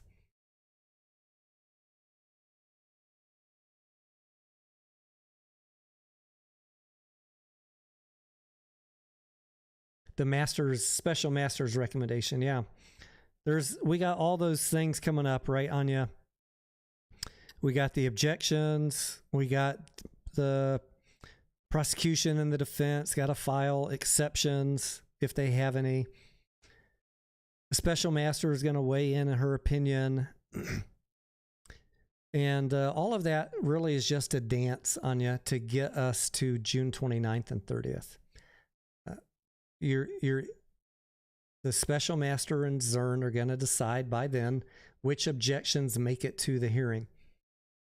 But nothing really matters until the hearing. So I don't see June 22nd as a magic day. I don't. I could be wrong. Angelina says, I hope GameStop blows up this week. Yeah, I do too, Angelina. What is it, June 6th for their earnings? That's just right around the corner. GME sure could use 2 profitable quarters back to back. If they get them, that is going to be, I would imagine, bullish for the stock. If they have another loss, then Wall Street's going to say, well, that's what we were afraid of. They can't rack up back-to-back profitable quarters, and you could have some negative pressure. So a lot riding on this week for GameStop.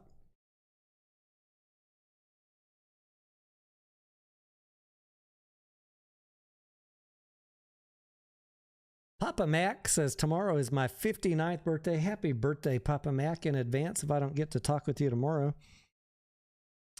Devastator says, opinion on Pulte. I like that he gives away money direct to people. The timing is a little weird. I ultimately opted not to speak on that call.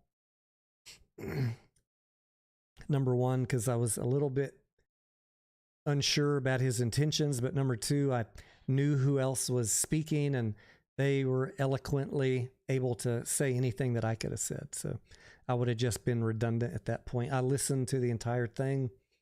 I don't know if he was sent in to create division or to pump GameStop. I don't know. I don't have any evidence. I'm going to default on, I think that he came in with good intentions, but then I immediately saw that he agreed to go on a call. I don't know if he did or not. He immediately agreed to go on a call with the GameStop people so they could explain to them why they hate AMC. And he seemed to be throwing a few bombs at AMC in the call, but maybe they were genuine questions. I don't know. Don't really care about Mr. Pulte. But if he wants to send me some money, I'll say nice things about him. I will have to disclose that, by the way. Remember, guys, if you're being paid by anybody and you're not disclosing it, company, whatever, to talk about a stock, that's a SEC violation, which is why I accept no money from anybody for any stocks that I talk about. That's a serious violation. You can get arrested and go to jail for that shit. Now, I know you hear all the time, Tony's paid off, Bigham's is paid off, Marcel's paid off. I know I'm not that stupid, and I'm pretty sure they're not that stupid. Marcel's trying to open up a trading firm. You think he's going to knowingly violate SEC regulations? Just more of this conspiracy shit. Like, I don't agree with you, therefore you're paid off. Like, come on. Lordy, what's up? Good morning to you in Germany. One Speed Go, what's up? Angelina in the house. What's up, Angelina? NZ AMC GME holder says same. It's probably because they had a shitload of emails and letters to the court that were a waste of time. I'm assuming he's talking about this. Yes, absolutely. They're being bombarded with hundreds of letters. I heard someone say they're getting tens of thousands of letters. No, they're not. They're getting a couple hundred letters, maybe 1,000 tops. It's a lot easier to send an email, but you're not going to see tens of thousands of objections. People are just too lazy. These people tend to vastly overestimate. We're the majority, the no voters. Hey, we had 37 million votes out of 187 million. We're the majority. You're a very small minority. You're very, very vocal. I'll give you that. You're very passionate. I appreciate it. But I think they're vastly overestimating how many objections are sent in. I mean, we can see the ones that get logged. It's like dozens. And people are telling you it's 50,000. Come on.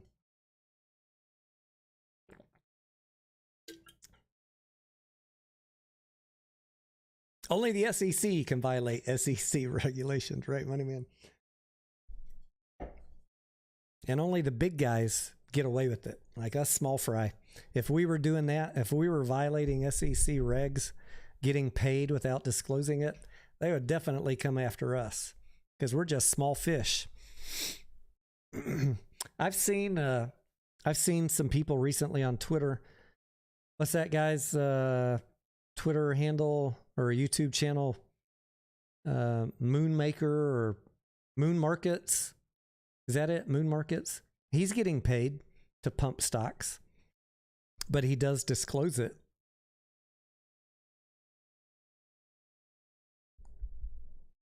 And that's what you got to do to stay out of trouble. Trevor says, given the movies being released in June, would you agree this will potentially be the highest grossing month? Let's see.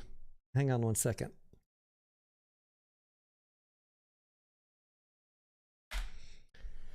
I have 2.5 billion estimated for June total. And if we look at May, we were at 773. And if we look at April, we were at 900. That's about 900, 457 plus, let's call it 774. So just shy of 1.7 billion. That leaves about 800 million for June. It'll be right equal with the other 2 months, more or less. Not our best month ever, no.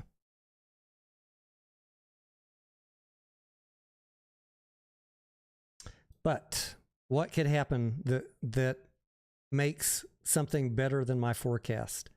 If Spider-Man and the other movies keep on cranking out 250, 300 million a week, my forecast would be low. But we're averaging 150, 160. And so that's kind of what I'm basing my estimate off of. This weekend was fantastic. This is going to be a great week, the one we're in. How the other few turn out, I don't know. We got Transformers, we got The Flash, we got Indiana Jones at the end of the month. What else? What am I missing? We got a chance. But I'd rather be conservative than give you guys a wildly incorrect number.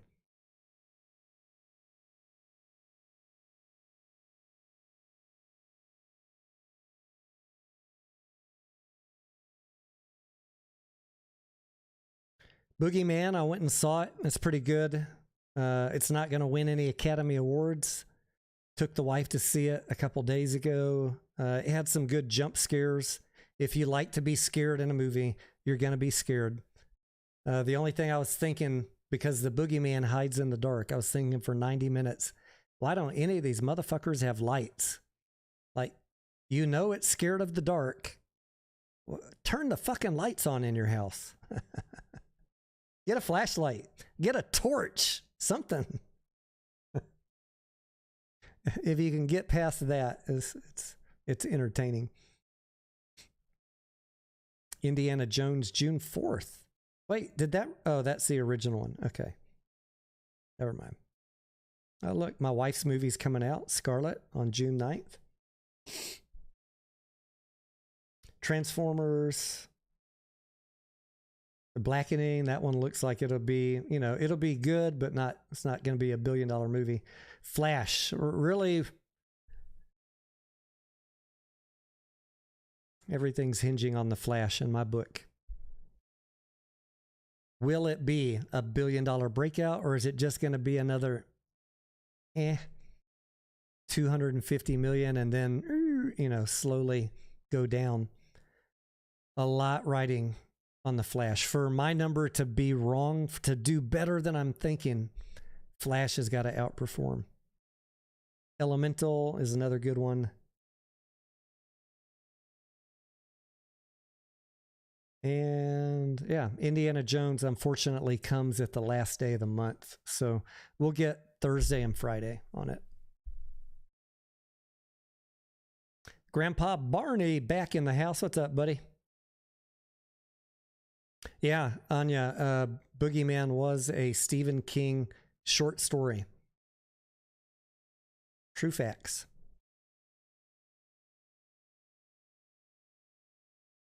Mike says, Scarlett is looking great. She must be fully recovered. Yes, she is. She just went to a yoga class.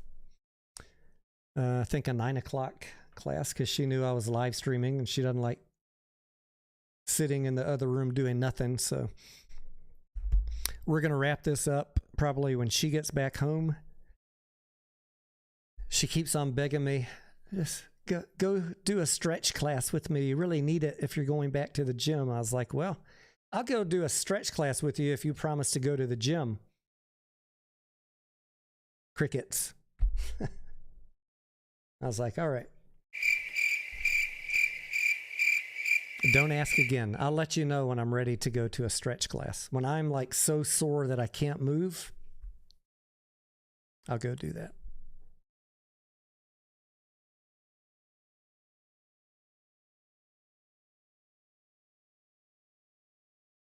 Steven says, can you give me 3 statements about AMC? 2 truths and a lie. All right, Steven, that's a good question. 1 truth. Adam Aaron told you that there was no evidence of synthetics at least a year, maybe 2 years ago. That is a truth.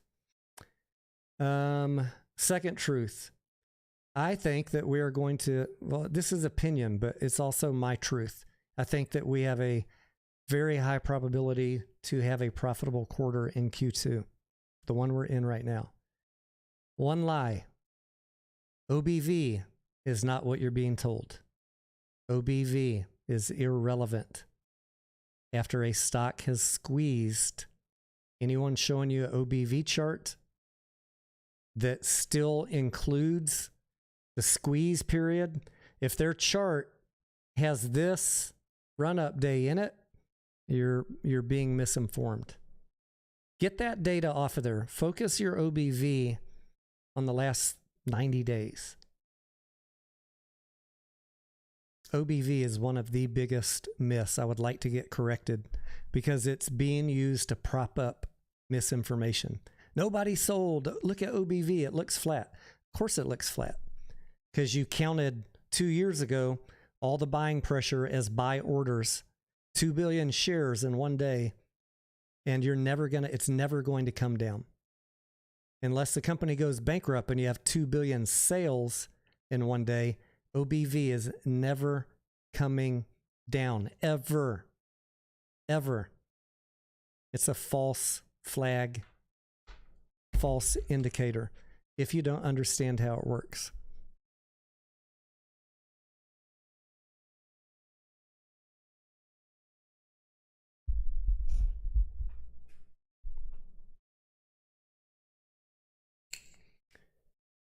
Yeah, I see y'all asking, what is a stretching class? So the sum of the classes that she goes to, it's basically, I tell her the same thing, right? I'm not going to lie to you. She's like, let's just go do a relax and stretch class.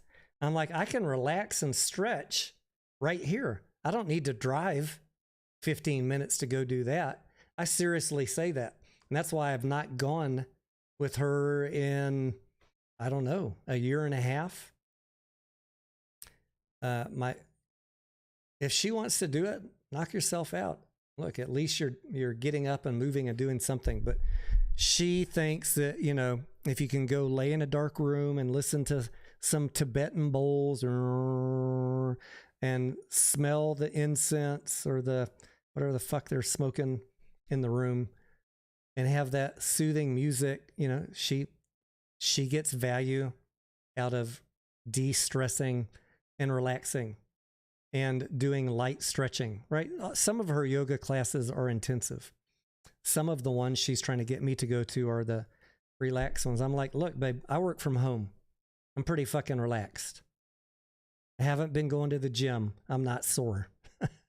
I will let you know in a week or two if I get to the point where every muscle in my body is hurting that I need to go to a relaxed class. I just, you know, I need it mentally. Then yeah, I'll do it.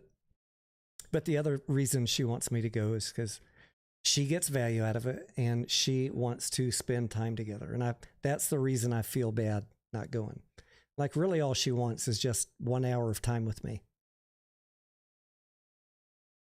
And that's how the discussion always ends. Every time. I just want to spend time with you. God, I mean, it breaks your heart, but look, let's do stretching. Get a couple yoga mats. We'll put some Tibetan bowl music on from YouTube and we could stretch right here and I don't got to drive anywhere.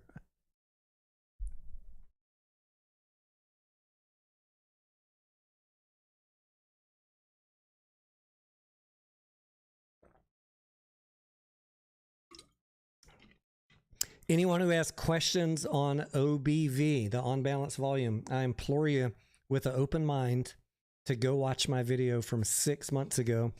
I carefully explain how it's being misinterpreted and offer you some alternatives that are actually better to use that give you a more accurate picture of buy or sell versus the volume.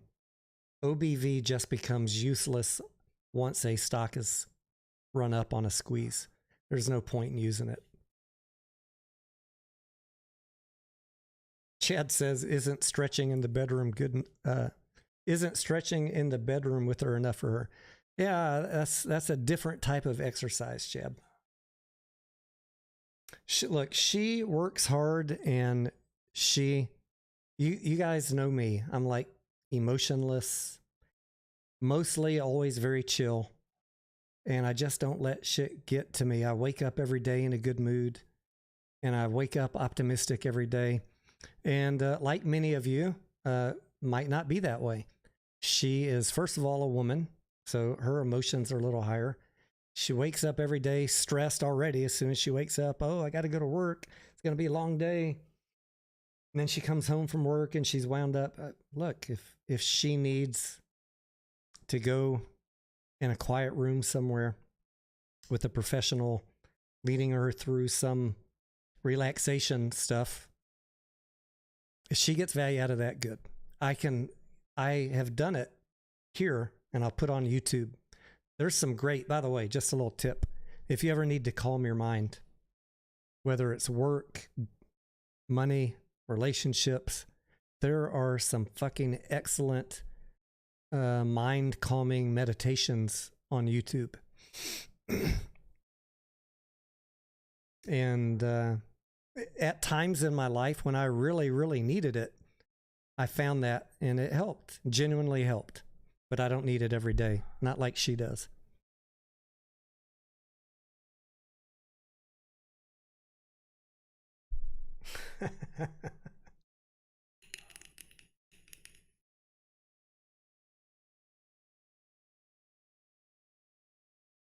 Matt says, listening to you makes me calm. I know I'm not as exciting as Trey was, but I mean, where did that end up for him? The hype, you can only hype people up with misinformation for so long. And I think he genuinely believed what he was saying. I like Trey. I I think he made a valiant attempt, but then he got trapped in a story that he couldn't keep up. It's a falling wedge, damn it. I just heard someone say that on Mullen. We're in a beautiful falling wedge. I'm like, you're not in a falling wedge, motherfucker. You're in a company that's on the verge of bankruptcy if something doesn't happen. Your price is getting obliterated because you have no revenue and the company needs to raise cash. There's no TA on Mullen. Don't show me, don't show me any TA on Mullen. You can throw that shit out the window. You need a turnaround. You need some revenue. You need some good news. That is it. Once you get that, then you can start making some predictions about what it might do. Until then, it's just bottoms away. Or bombs away, whatever.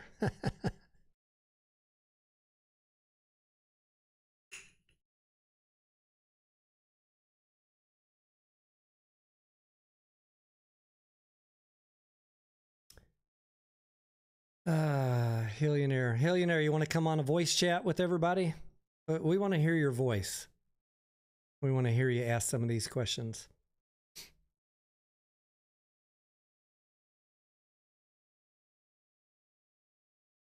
Our favorite chat troll. Blazin says, here's my TA on Mullen with the chart going down.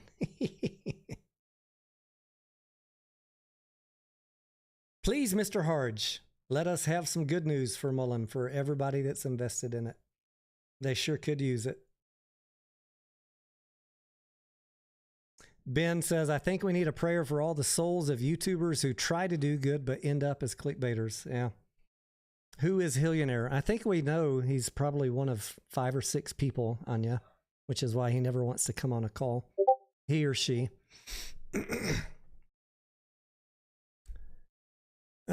We need a prayer for the souls of YouTubers who try to do good but end up as clickbaiters. Yeah. That's why I came up with #evolve, and I'm 100% serious about that. Yes, fundamentals did not matter in 2021. We had near $2 billion in the bank. The economy was strong. We weren't in a recession. We didn't have rising interest rates. And there was a potential for that squeeze in June and maybe another one. But then things changed. So if you are not able to evolve and read the financial statements and read press releases with your rose-colored glasses off, I'm talking about Randy Merriam POs. If you can't have the ability to be objective, then you are stuck clickbaiting your audience over and over 5 times a day on Mullen, and pray. You're gambling at that point for some prayer to save you before the company goes bankrupt. That's what the Mullen YouTubers have turned into. And there's one of them that does a fair job of being objective, and that's Cal. He does a fair amount of warning of his audiences, but the rest are just clueless. And even Cal, I'd like to do a live stream with him one day. I think he has a good heart, but he's stuck too much on the hopium side. Just a little bit. He could be a little bit more objective, but he does a fair job.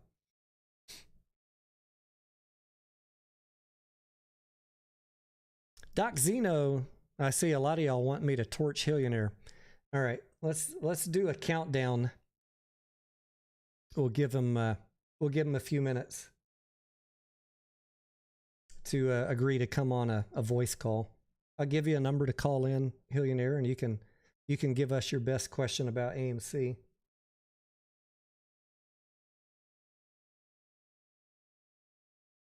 Just let us know, and I'll drop it in the chat for you.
see Hilsey wants to go bye-bye too. Or is Hilsey being sarcastic? Or is she Hillionaire alt account number 2? Another name I don't recognize.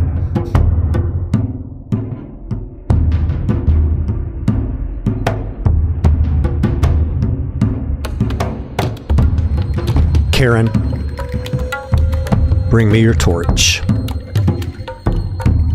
The tribe has spoken. It's time for you to leave Ape Island. Bye, Felicia! Chinga tu madre! All right, the audience got blood tonight.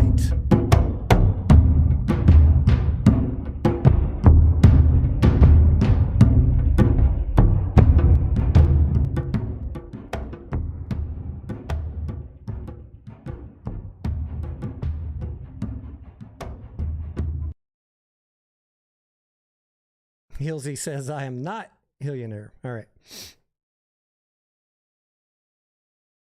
Sorry about that if it was loud.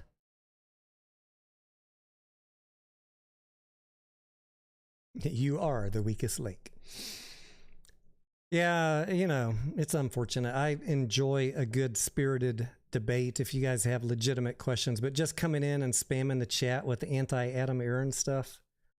Look, there's 20, 50 other channels that hate Adam Aaron. Go to your home. And as I always say, trust no CEO.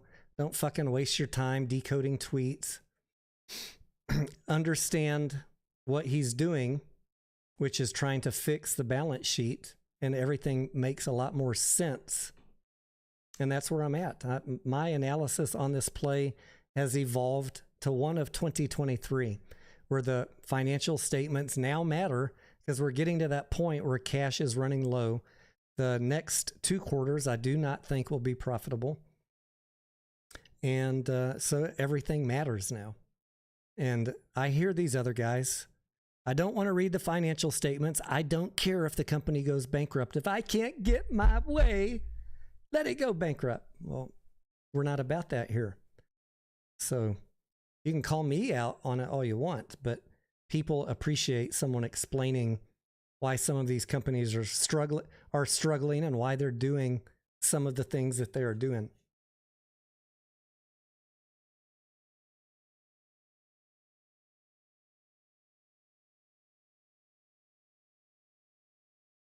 E-Outlets Direct says he received a court notice yesterday. Yeah, I saw a lot of people in the chat, people messaging me privately and DMing that they got their cards today.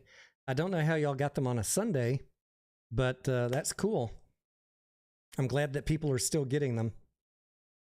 Do I think, Papa Mac, that the U.S. economy is headed for a recession? Yes. I don't think that the risk is out of the market yet. Can I say with certainty that it's headed to a recession? No. If I thought that with 100% certainty, Papa Mac, I'd be buying puts on the SPY. And I haven't done that yet, but if I do, I will let you know. Kelly says, for whoever says that, Chapter 11 means we lose it all. I know, Kelly. I mean, they legit would rather the company go bankrupt, everybody lose everything, than not see a short squeeze because the company was getting low on cash and they needed to at least have the option to raise some money. It just is mind-boggling to me how people can do mental gymnastics in their brain and say that that makes sense. Bankruptcy or nothing. Short squeeze or, short squeeze or nothing is what they, either short squeeze or zero.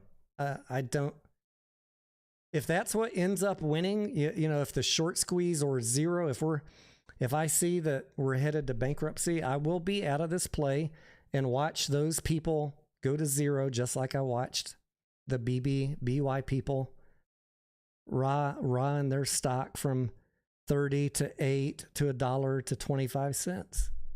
I just refuse. I refuse to sit here and tell you that that's a good plan. And I refuse to not explain to you why it's now more of a risk than ever. The fortunate thing is we're going to have a good quarter this quarter, and I think the settlement will go through. And so that risk that I'm worried about is probably not going to come to fruition. But I would be remiss if I didn't at least explain to you why I have my thoughts and why I share what concerns I share. Not because someone's paying me. These are my thoughts. My own DD, my own fucking analysis on that spreadsheet.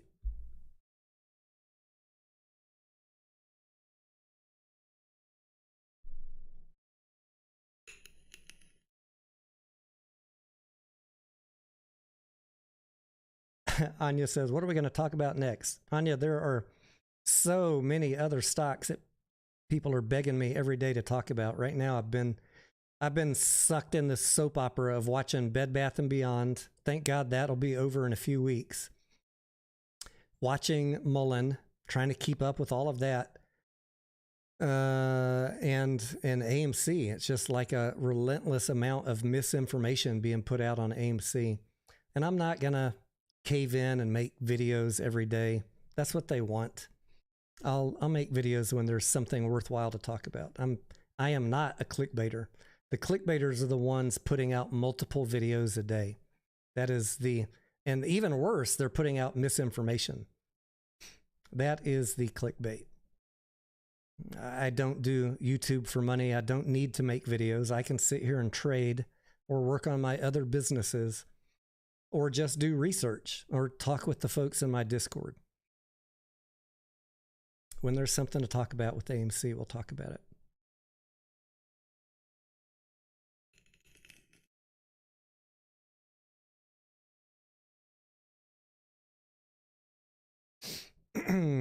What is being done with all the money from the movie tickets, concessions, and bags of popcorn?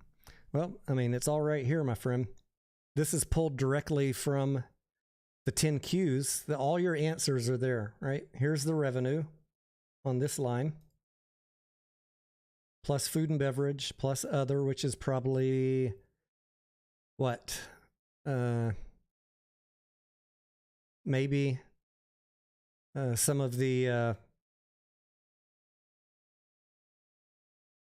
what could be in other, the popcorn buckets that you're buying, maybe gift cards, maybe A-list memberships. Then the costs are right here. Half of it goes to the movie maker.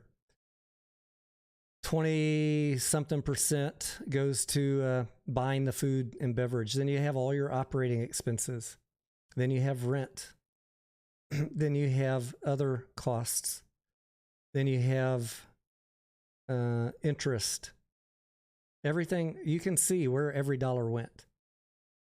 And it ends up a negative, negative 233, negative 287, negative 225. Every answer you want is in the 10 Qs.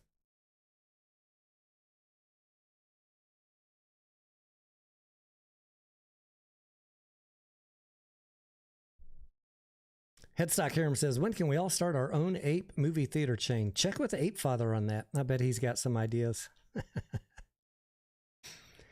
Kelly says, best part of these clickbaiters, they all copy one another. Well, they have a little phone circuit, Kelly. Someone is feeding them information. None of them investigate it, and then they all run with it. That's how it's working. You can tell when they all get the phone call because they all rush out the same video.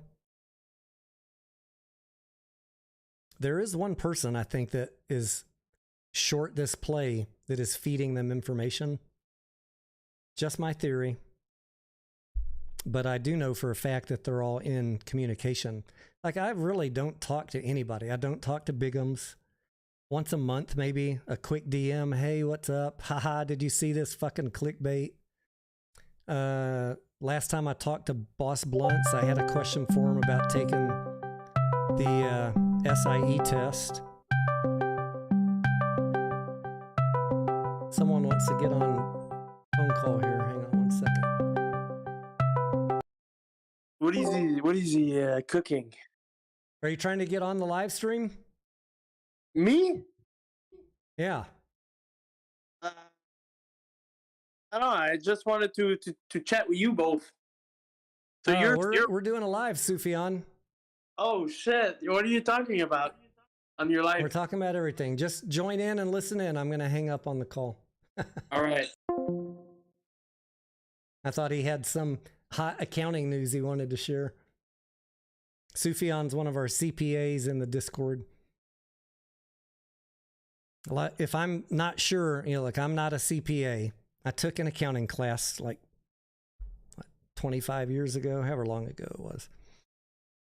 I can bumble my way through financial statements just from looking at them for so long and having a little bit of exposure to it and owning my own business. And yes, I had to do my own books for a while before I hired a bookkeeper because I got tired of doing that stuff.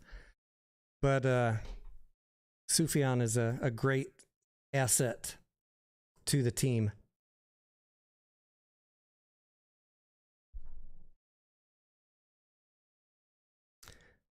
Explain where all the money from all the hype buying above $40 went. I mean, look, guys, I think you all understand this, right? Buying the stock.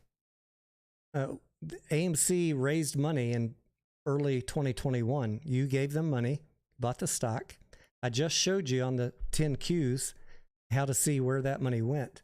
And once they raise that money, you could buy all the fucking stock you want for the last 2 years. That does not go to the company. You get that, right? If you're buying AMC at 40, 30, 20, 10, 5, AMC is not getting that. You're trading with another trader. Until they have an opportunity to do another equity raise, then they can raise some more money. I hope you understand the basics of that, Hillionaire, and you're not just being pedantic.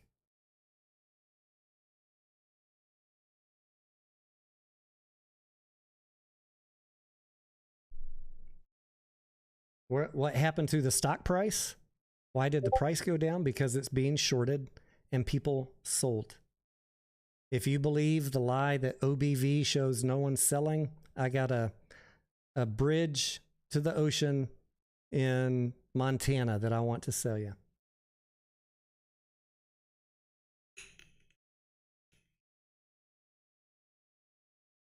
Sorry, George, I fucked that up. It's supposed to be a oceanfront property in Arizona.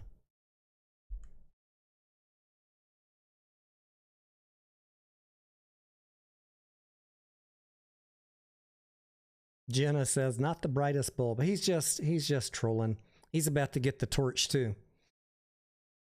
I'm trying to help, but the dimness of some of these questions really makes me question if he's being genuine. Like, you guys should know this stuff.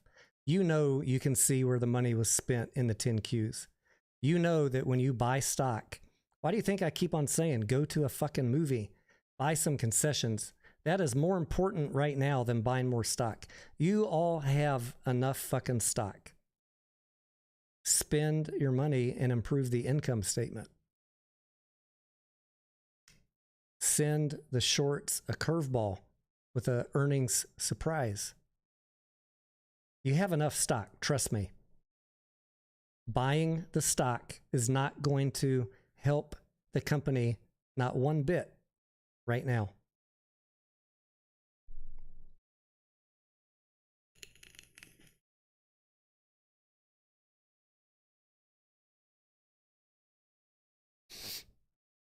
I don't know what that last run up to 37 and then rug pull was. Look, I mean, I don't know how many stocks you guys watch. I watch run ups and rug pulls on many tickers every day.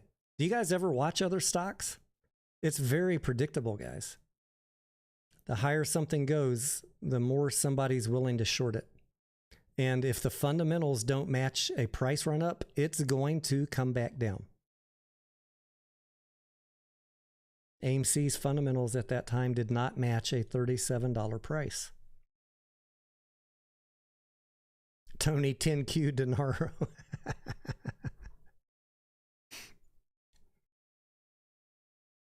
What happens to a short after the reverse split? Yeah, their monetary obligation does not change. If they were short $1 million, they're still short $1 million.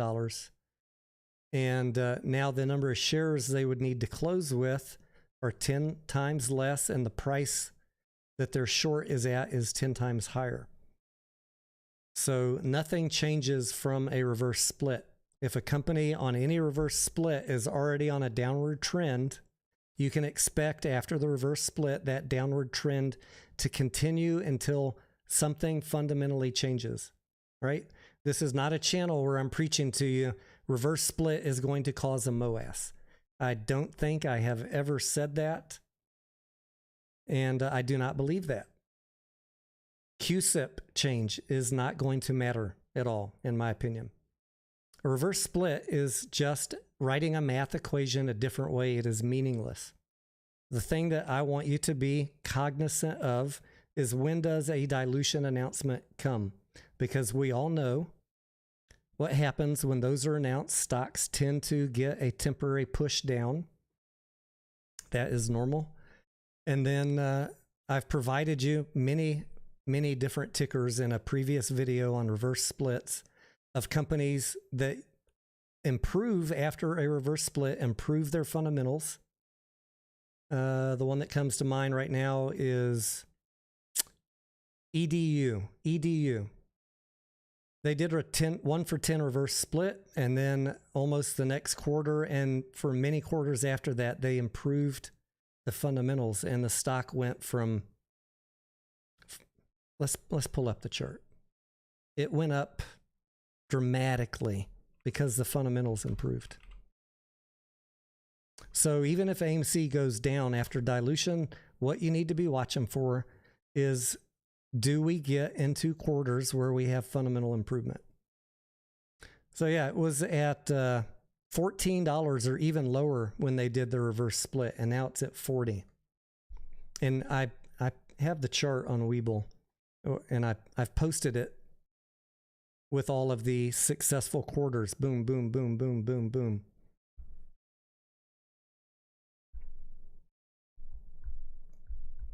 Israel says, is AMC going down to $3? I don't know if AMC will go down to 3 before the conversion, Israel, but we can do the math and estimate what the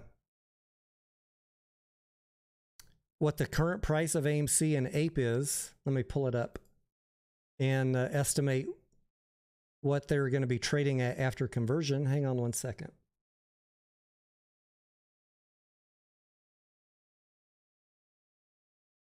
I have a little spreadsheet where I track that every day. AMC's at 455, APE's at 159. That's a post reverse split conversion price of $26. So your AMC right now at 455 will be $26, which is an implied price of what? $2.60. And APE is $1.59 with an implied price of $2.60. So in my opinion, my analysis, and this has been cross-checked by many people, you're liable to lose some money on your AMC shares, and you potentially could make money on APE shares. What are the risks to that opinion? We have legal uncertainty. We have much higher short interest on AMC. If there is a squeeze between now and the conversion, AMC is the one that's primed. There's almost no short interest on APE. I'm just trying to give you everything we're looking at.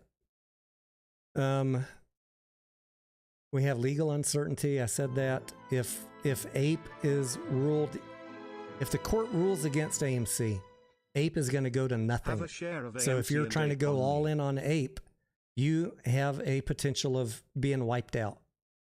That's a risk. So I'm not telling anybody what to do. I'm just trying to lay out how I see it. You need to analyze all that stuff and make your own choice. There's risks in everything. There's no easy answer right now.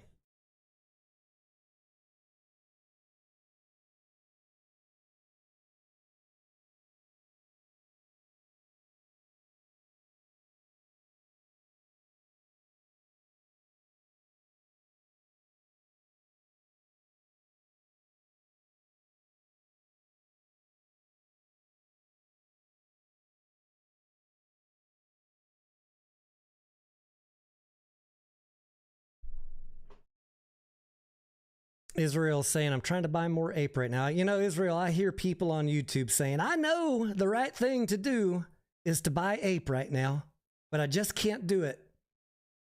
Can't bring myself to do it because I believed in AMC in 2021 and I will not change my strategy. This is how #evolve came to be. Listening to people say that. When you tell me you know what the right thing to do is, but you don't even want to entertain the idea, I got to question your sanity. Like, I don't know. I mean,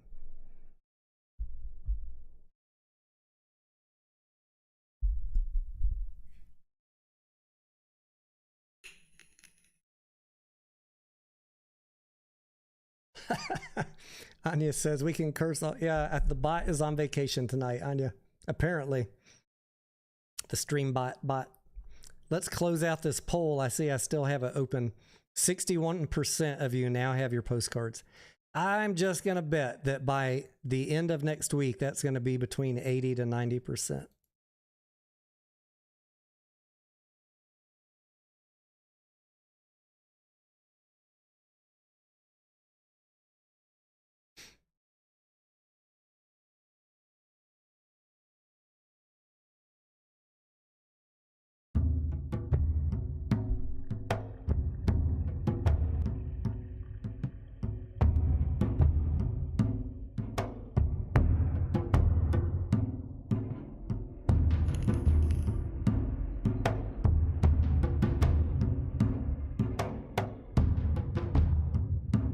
Anya, please refrain from testing the bot. Did you get smacked by the bot, Anya?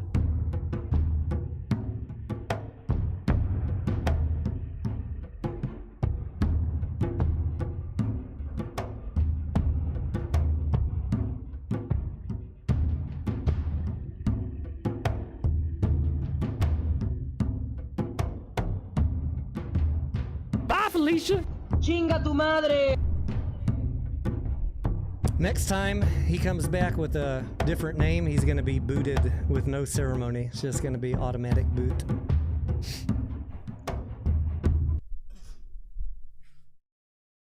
He's gone, Doc. We entertained his nonsense long enough. All right, guys. Scarlett just got home, so we're going to wrap it up. Thank you for attending the Church of Zen, the DramaKilla.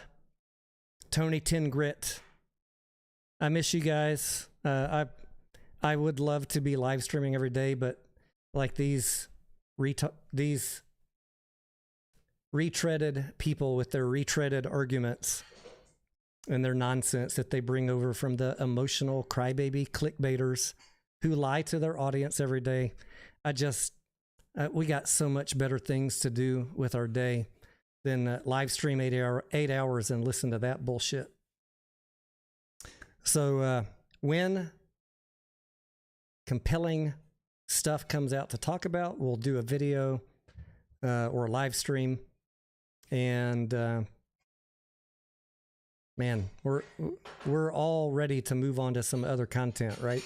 Some money-making plays. But for some reason, these guys want to bother me. It doesn't actually bother me, but I guess if I was more dark-hearted, I would just boot them immediately. I like to give them a chance to see if they're rational, but they always end up revealing themselves. Every single one of them is going to lose all of their money, if not in this play, in other plays, because of their mentality, their way of viewing the market, their inability to read financial statements or listen to rational people. They want to believe the lies. They lie to me, Pinocchio. They're all sitting on Pinocchio's nose, having a big old wooden dildo stuck up their twat. Yeah, I said it. Anyways, I love you guys. We will see you on the next one. For those of you that are members on the channel, we'll see you in the Discord. Have a good night.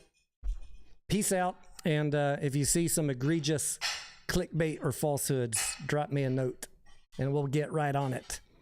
I love you. Y'all have a good night.